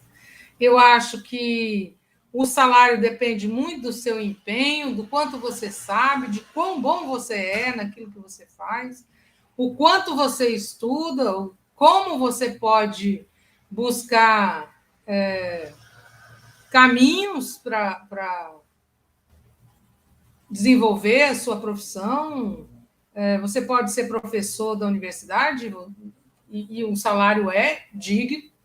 Você pode ser professor do Estado, pode ser professor da prefeitura, pode, enfim, ser um professor pesquisador. Eu vejo assim, eu nunca achei que eu comecei a minha vida fazendo arquitetura, né? Um pouquinho parecido aí com o NEAD. E fui desistindo dessa arquitetura porque desde os 16 anos que eu dava aula. E chegou um certo momento que eu vi que dar aula era uma coisa mais gratificante para mim do que continuar trabalhando com a arquitetura. Então, é claro que a história é um pouco mais complexa do que isso, mas, enfim, eu me vi como professora e não me vi em outra profissão. Então, eu sou muito feliz por ser professora, mas eu nunca sentei e falei assim, não, agora já estou dando aula e a minha vida vai ser essa. Não, eu fui buscar. Eu não queria ser professora de escola pública, porque eu tinha medo.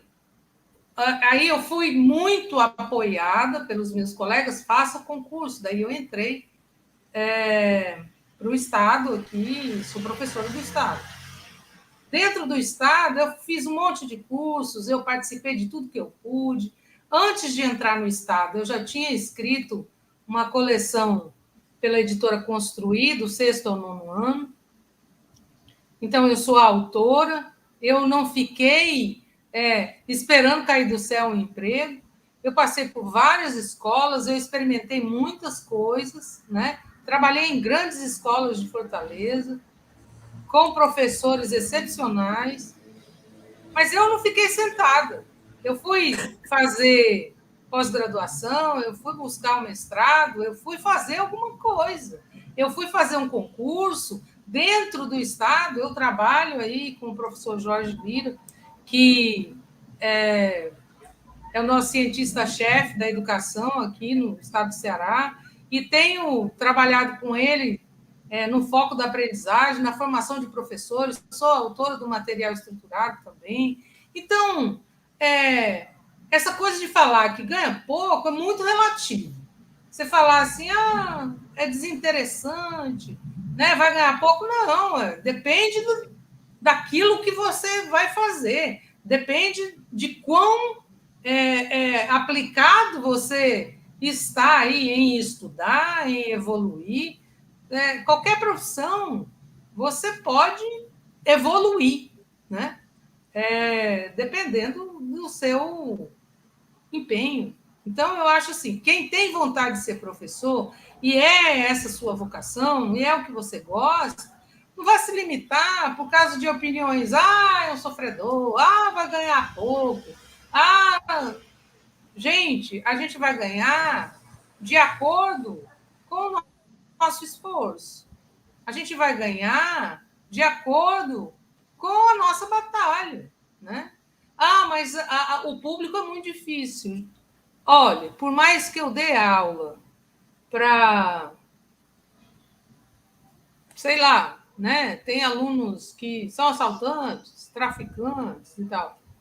Jamais, em tempo algum, eu sofri qualquer ameaça de qualquer pessoa. Então, eu acho que talvez tenha sido sorte, mas o como lidar também é muito importante. O respeito ao seu aluno, o respeito à sua profissão, o respeito àquilo que você faz é primordial para qualquer situação. Esteja você numa escola de periferia ou não, esteja você numa escola de risco, né? Ou não. O respeito ao aluno, né? Tem que vir em primeiro lugar. O respeito à sua profissão tem que vir em primeiro lugar, e eu acho que é isso que faz de cada um dos professores que eu conheço pessoas especiais, né? Porque vem no outro, se colocam no lugar do outro, são capazes, têm essa empatia, né? E são capazes de respeitar o aluno como aluno, independente da atividade dele fora da escola.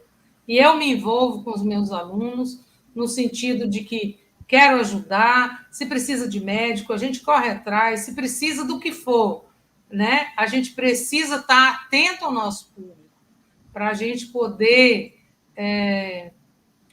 fazer dessa sociedade uma sociedade melhor. Então, o professor é um ser transformador, ele pode transformar a vida de centenas de alunos num ano só, de uma vez só, né?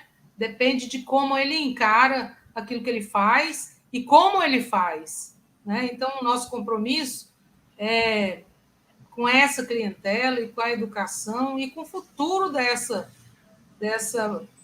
geração aí, de todas as gerações que já passaram por mim. Estou há 40 anos em sala de aula, eu acho que essa contribuição que a gente vem trazendo vem dando frutos, porque a gente tem alunos que estão desempenhando um papel maravilhoso na escola, sendo premiados, e que passaram pela mão da gente e foram, de fato,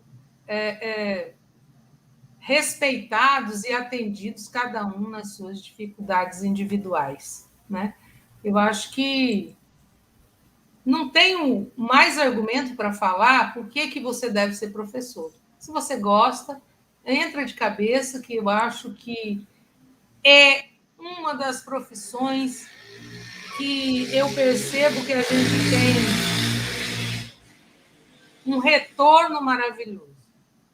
Então, cada aluno que tem sucesso, cada aluno que a gente tirou de uma situação de risco, é um prêmio para a vida toda, né? Eu lembro de cada um que, de certa forma, a gente ajudou a vencer alguma situação e que hoje são pessoas de bem e estão aí para fazer dessa sociedade uma coisa melhor.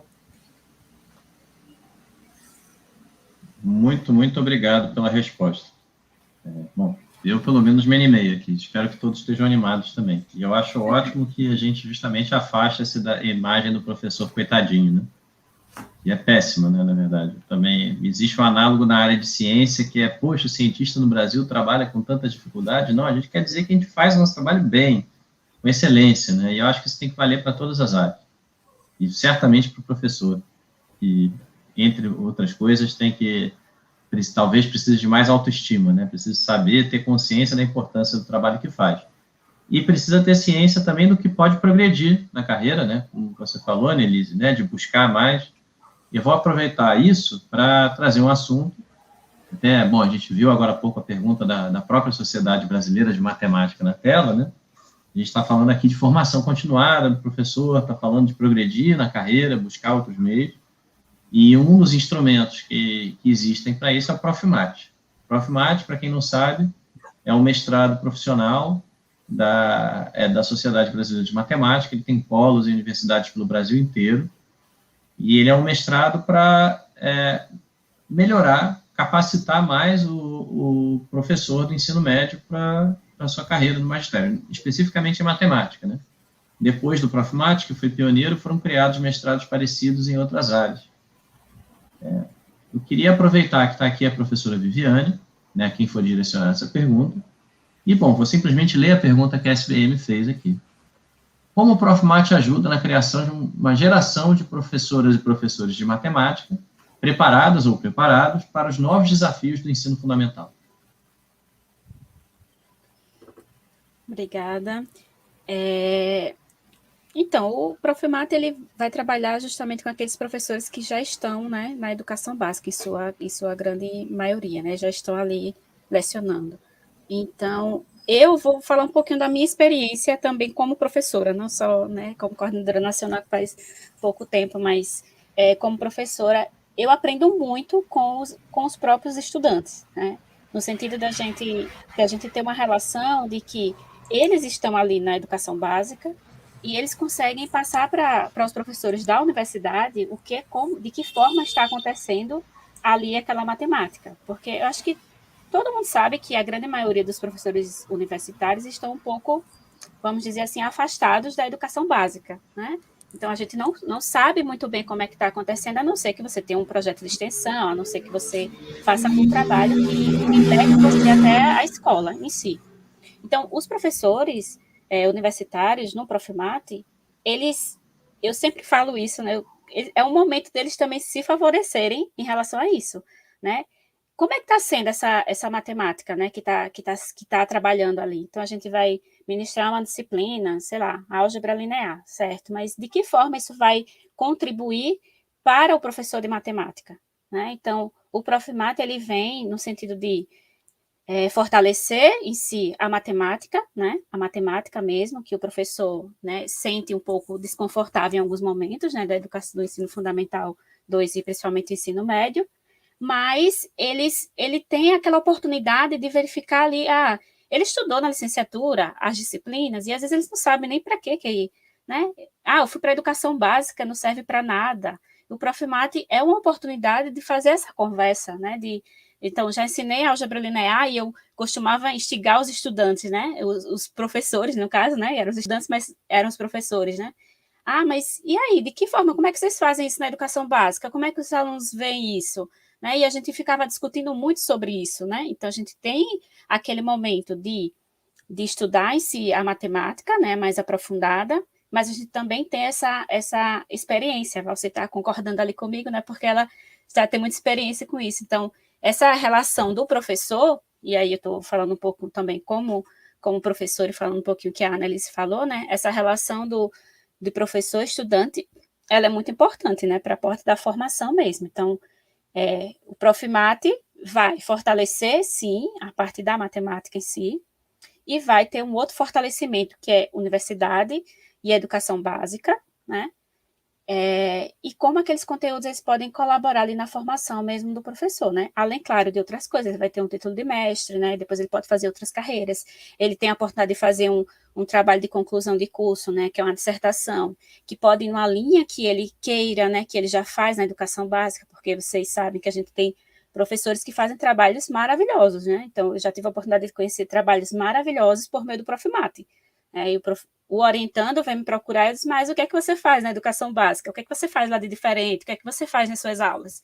E eles começam a conversar e a gente começa a ver que aquilo ali dá um bom trabalho, né? Então, ele vai ter a oportunidade ali de também colocar o seu trabalho, né? O que é que ele faz na educação básica. Então, eu considero o Profimate, né, um programa, né, que vem realmente fortalecer aí o professor, né? Vai discutir, a gente tem vários trabalhos que vão vir discutir nessas novas mudanças, né, do ensino fundamental, do ensino médio, então vai estar ali, como a Annelise falou, né, procurando, né, uma formação melhor, né, uma formação continuada mesmo. Muito legal.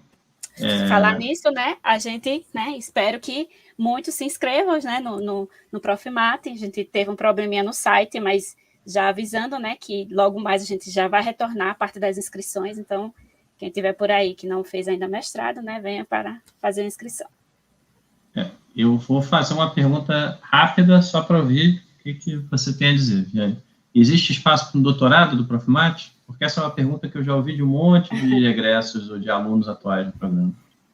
Existe, né, existe. A discussão, ela já vem há um tempo, né, o INPA em si, né, Marcelo, né, está nesse trabalho aí de ver essa possibilidade, né, deu uma parada, porque a CAPES meio que ficou um pouco sem dar uma diretriz, vamos dizer assim, de como que seria exatamente um doutorado profissional. Então, a SBM em si preferiu não arriscar, né, no sentido de que a gente não tem um entendimento muito certo do como que seria, do que seria esse doutorado profissional, certo? Então, por isso que ainda mais, né, as expectativas é que venha, né, que venha em breve. Que bom.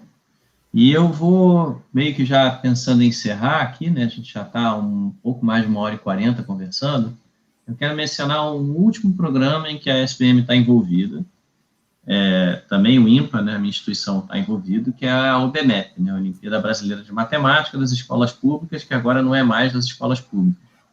E, bom, todo mundo falou, e eu concordo certamente, que prova não pode ser o objetivo da aula, tão somente, né? Mas, ao mesmo tempo, a gente vê que a OBMEP tem um impacto muito grande, inclusive porque ela não é só uma prova. É uma prova, ela tem programas de treinamento, ela gera material didático. Queria fazer uma pergunta para ouvir, talvez, umas pinceladas de cada um de vocês, sobre o quanto a OBMEP ajuda o professor, né? O que ela traz de legal para o professor levar para a sala de aula. Vou, talvez, direcionar para o Nerhard. Eu sei que tem opinião sobre o tema.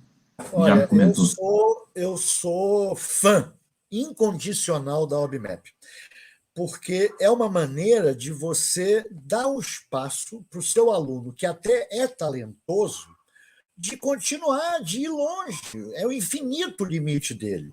Então, a propósito da prova que o Roberto comentou, gente, as provas das séries iniciais da OBMEP, elas são absolutamente geniais, propositalmente ou não, elas trabalham muito a cognição da numerácia e da visão espacial, que estão intimamente ligadas por pesquisas da neurociência, ou seja, você não vai saber quem resolve a equação do segundo grau. A OBMEP não pergunta qual é a solução de uma equação do segundo grau. A OBMEP testa a capacidade de raciocínio do aluno. O que ficou do aprendizado essencial do aluno. Então, eu acho uma iniciativa extraordinária para o professor. A quantidade de material disponibilizado pelo OBMEP é sensacional.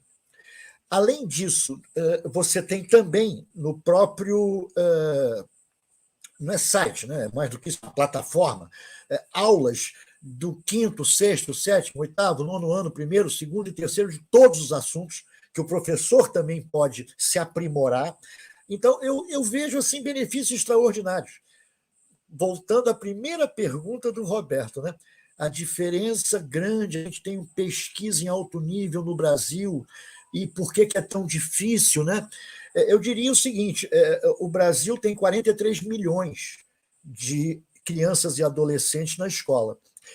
E para você fazer ciência e matemática, eu vou chutar, bastam 10 mil. Isso é menos de 0,005% da população brasileira. Então, é bacana você ter uma iniciativa que consegue captar em lugares os mais loucos do mundo, escondidos no interiorzaço, pessoas que têm uma aptidão extraordinária para a matemática. Então, eu acho isso sensacional. Eu acho uma iniciativa emocionante.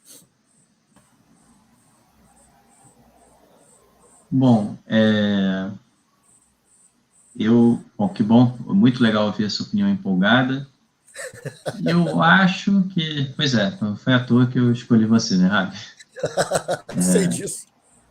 Pois bom, eu acho que agora a gente vai encerrar. A gente já está aqui há bastante tempo, deve ter debatedor e debatedora com fome, querendo descansar.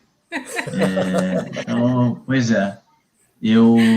bom, o moderador, em particular, está com os filhos batendo a porta aqui do bunker, então eu tenho que sair daqui a pouquinho. Mas eu queria pedir, então, para cada um de vocês fazer suas considerações finais, breves, começando pela professora Annelise, mais uma vez. Obrigada, Roberto. Olha, primeiramente eu quero agradecer o convite, foi muito divertido, né? E muito gostoso estar aqui com vocês, né? Eu quero agradecer ao público aí que nos assistiu, né? Agradecer a professora Viviane, ao NEAB, que é meu amigo já. Quero agradecer ao Roberto, não só pelo convite, mas pela recepção tão calorosa, tão querida, né? Eu confesso que estava nervosa aqui no começo, mas eu gostei muito de estar com vocês. Eu acho que a gente, nesse momento, precisa parabenizar esses professores, né? Pelo Dia do Professor, pela galhardia, né? Durante esta pandemia, em que nós todos tivemos que nos virar nos 30, né? E nos reinventar, fazer diferente e transformar em realidade essa aula remota, né? Que não era, nós não fomos preparados para isso, não era, não fazia parte do nosso contrato, né? Enfim. Mas eu quero parabenizar cada professor, né, que está nos assistindo e todos os outros, pelo papel que representam nesse país, né, de segurar. O professor Kleber estava falando agorinha, nos comentários, que precisa de política pública, né? Claro que precisa de política pública, valorização da profissão e tudo. Isso a gente briga com sindicatos, a gente briga com os patrões, enfim, a gente vai à luta, né? Mas, nesse momento, o que importa, né, é que nós estamos vencendo uma pandemia, que a gente tem um trabalho pesado aí pela frente, com meninos que perderam demais, e que a gente conta com essa força de todos os professores do Brasil, né? Não só aqui, que nos rodeiam, mas todos os professores do Brasil,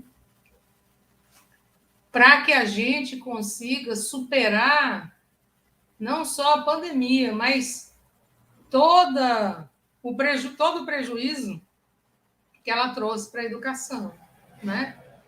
Então, nesse momento, é um momento de parabenizar e dizer que meus colegas, né, e eu me coloco aí como professora também, tem todo o meu respeito, é uma classe de gente muito brava, né? E de gente muito corajosa, que venceu seus problemas psicológicos, suas histórias muitas vezes tristes com os familiares, que trabalharam de casa e que se reinventaram para fazer a educação acontecer, né? Então, meu muito obrigado. Quero parabenizar aí meus alunos e meus ex-alunos também pelo Dia do Professor, e ao professor Neab, à professora Viviane e ao Paulo, que gentilmente nos recepcionou hoje. Muito obrigada mesmo. Fiquei muito emocionada, gostei demais de participar da live.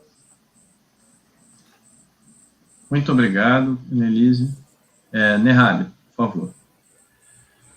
Bom, eu agradeço muito a participação nessa live e eu ouso dar uma sugestão para a Sociedade Brasileira de Matemática, já que nós abordamos tantos temas e tantas nuances de diversos temas, se não seria procedente se fazer um estudo dos microtemas, né, e criar debates com outros profissionais especializados nas respectivas áreas dos temas para o futuro, né, para expandir um pouco essa discussão.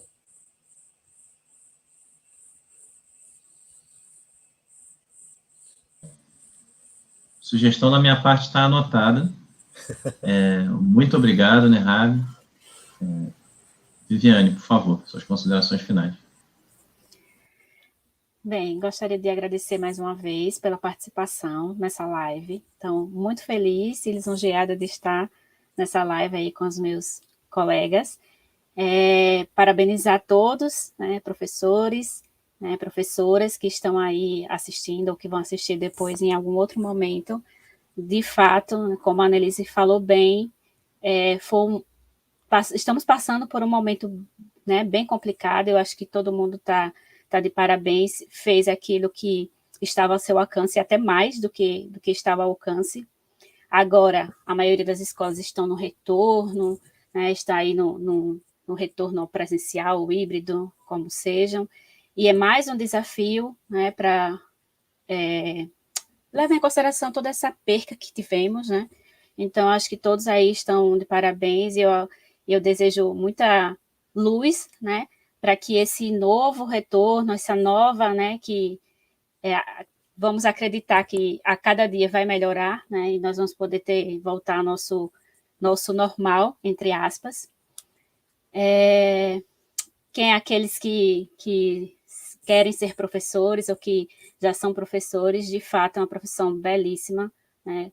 Valci colocou ali, né, tão bem, dizendo que a nossa profissão é tão importante, de fato, e vou reconsiderar também, né, o que o Kleber falou, Valci colocou ali, né, que esse reconhecimento ele venha, né, não somente na parte salarial, né, de carreira, mas também no reconhecimento mesmo como profissão, né. Então, só desejar mesmo, né, um bom feliz Dia dos Professores para todo mundo, e estou muito feliz de estar aqui. Então, obrigada pelo convite. Estamos aí para o que der e vier. Bom, muito obrigado, Viviane, obrigado também a Annelise, a Nehabe, que já tinham se manifestado. A conversa com vocês foi um grande prazer. Muito obrigado também ao Paulo Piccioni, que, além de presidente da SBM, está atuando aqui no nosso backstage, controlando as coisas que aparecem na tela, as idas e vindas das imagens. Eu só tenho a agradecer a vocês e também a todo mundo que está participando, interagindo com a gente pelo YouTube, simplesmente assistindo. E, claro, quero parabenizar todos os professores e professoras do Brasil, especialmente os da área de matemática, especialmente os que ou estão aqui agora ou vão assistir esse vídeo depois. Eu já vou encerrar, eu tenho um breve anúncio para fazer. Bom, vários comentários, especialmente no final aqui da nossa conversa, remetem de uma forma ou de outra à situação, à carreira de professor no Brasil. Infelizmente, a gente está em dias difíceis para várias carreiras relacionadas a ensino e a ciência, e por conta disso, a SBM organizou uma espécie de live de emergência especificamente para falar do financiamento à ciência e, portanto, à matemática, incluindo a matemática aí também, né? Então, a gente terá nessa sexta-feira, às 18 horas, essa mesa redonda que vocês estão vendo agora na tela de vocês, chamada Desafios e Perspectivas para a Ciência Brasileira diante da escassez de recursos. Então, como vários observaram, a gente tem que trabalhar com galhardia, com ânimo, com força, a gente não pode se apoiar no coitadismo, mas a gente tem que deixar bem claro que a situação para professores da educação fundamental, do ensino médio, para cientistas, enfim, em muitas outras áreas do nosso país atualmente, é uma situação preocupante. Então, vamos encarar esse problema de frente, vamos todos conversar a respeito na sexta-feira com esses ilustres participantes que estão aí na tela, que vocês podem ver. Bom, mas agora sim eu quero encerrar a transmissão. Já agradecer a todos, vou agradecer mais uma vez a Annelise, Nerhab, Viviane, que discutiram de forma tão interessante os temas que foram propostos, agradecer a todos os presentes, agradecer mais uma vez ao Paulo Piccioni. Vou terminar lendo mais um pouquinho daquele mesmo texto do meu professor de matemática, do Elon, que eu li lá no início, né? Bom, como vocês devem se lembrar, o Elon escreveu esse texto sobre um professor chamado Benedito de Moraes, que foi seu professor de matemática lá em Maceió. Então, voltando ao texto, a vida me fez conhecer depois outros lugares, países e pessoas. Alguns desses lugares eram maravilhosos, as pessoas extraordinárias. Com eles, foi-me dada a oportunidade de aprender muitas coisas. Mas o professor Benedito foi o que melhor soube me ensinar. Pelo menos 5 de seus alunos fizeram pesquisas originais, que os levaram ao doutorado em matemática. Manfredo do Carmo, Roberto Ramalho, Edmilson Pontes, Alexandre Magalhães e eu, claro, o próprio Elon. Vários outros foram orientados para o magistério, e inúmeros engenheiros, bancários, etc., devem a ele seu treinamento básico para a matemática. Para mim, Benedito de Moraes foi um exemplo de integridade, trabalho honesto e visão clara dos seus objetivos na vida. O que eu quero, então, aproveitando esse texto, que, bom, eu acho muito bonito, muito legal do Elon, é usar esse exemplo que ele pegou do Benedito de Moraes, mais uma vez, né, um exemplo de integridade, trabalho honesto e visão clara dos seus objetivos na vida, e, nos meus votos de feliz dia do professor, desejar que todos vocês possam, nas suas trajetórias, também servir de bom exemplo, também representar trabalho honesto, integridade e visão clara de objetivos para os seus estudantes. Muito obrigado a todos e a todas. Boa noite.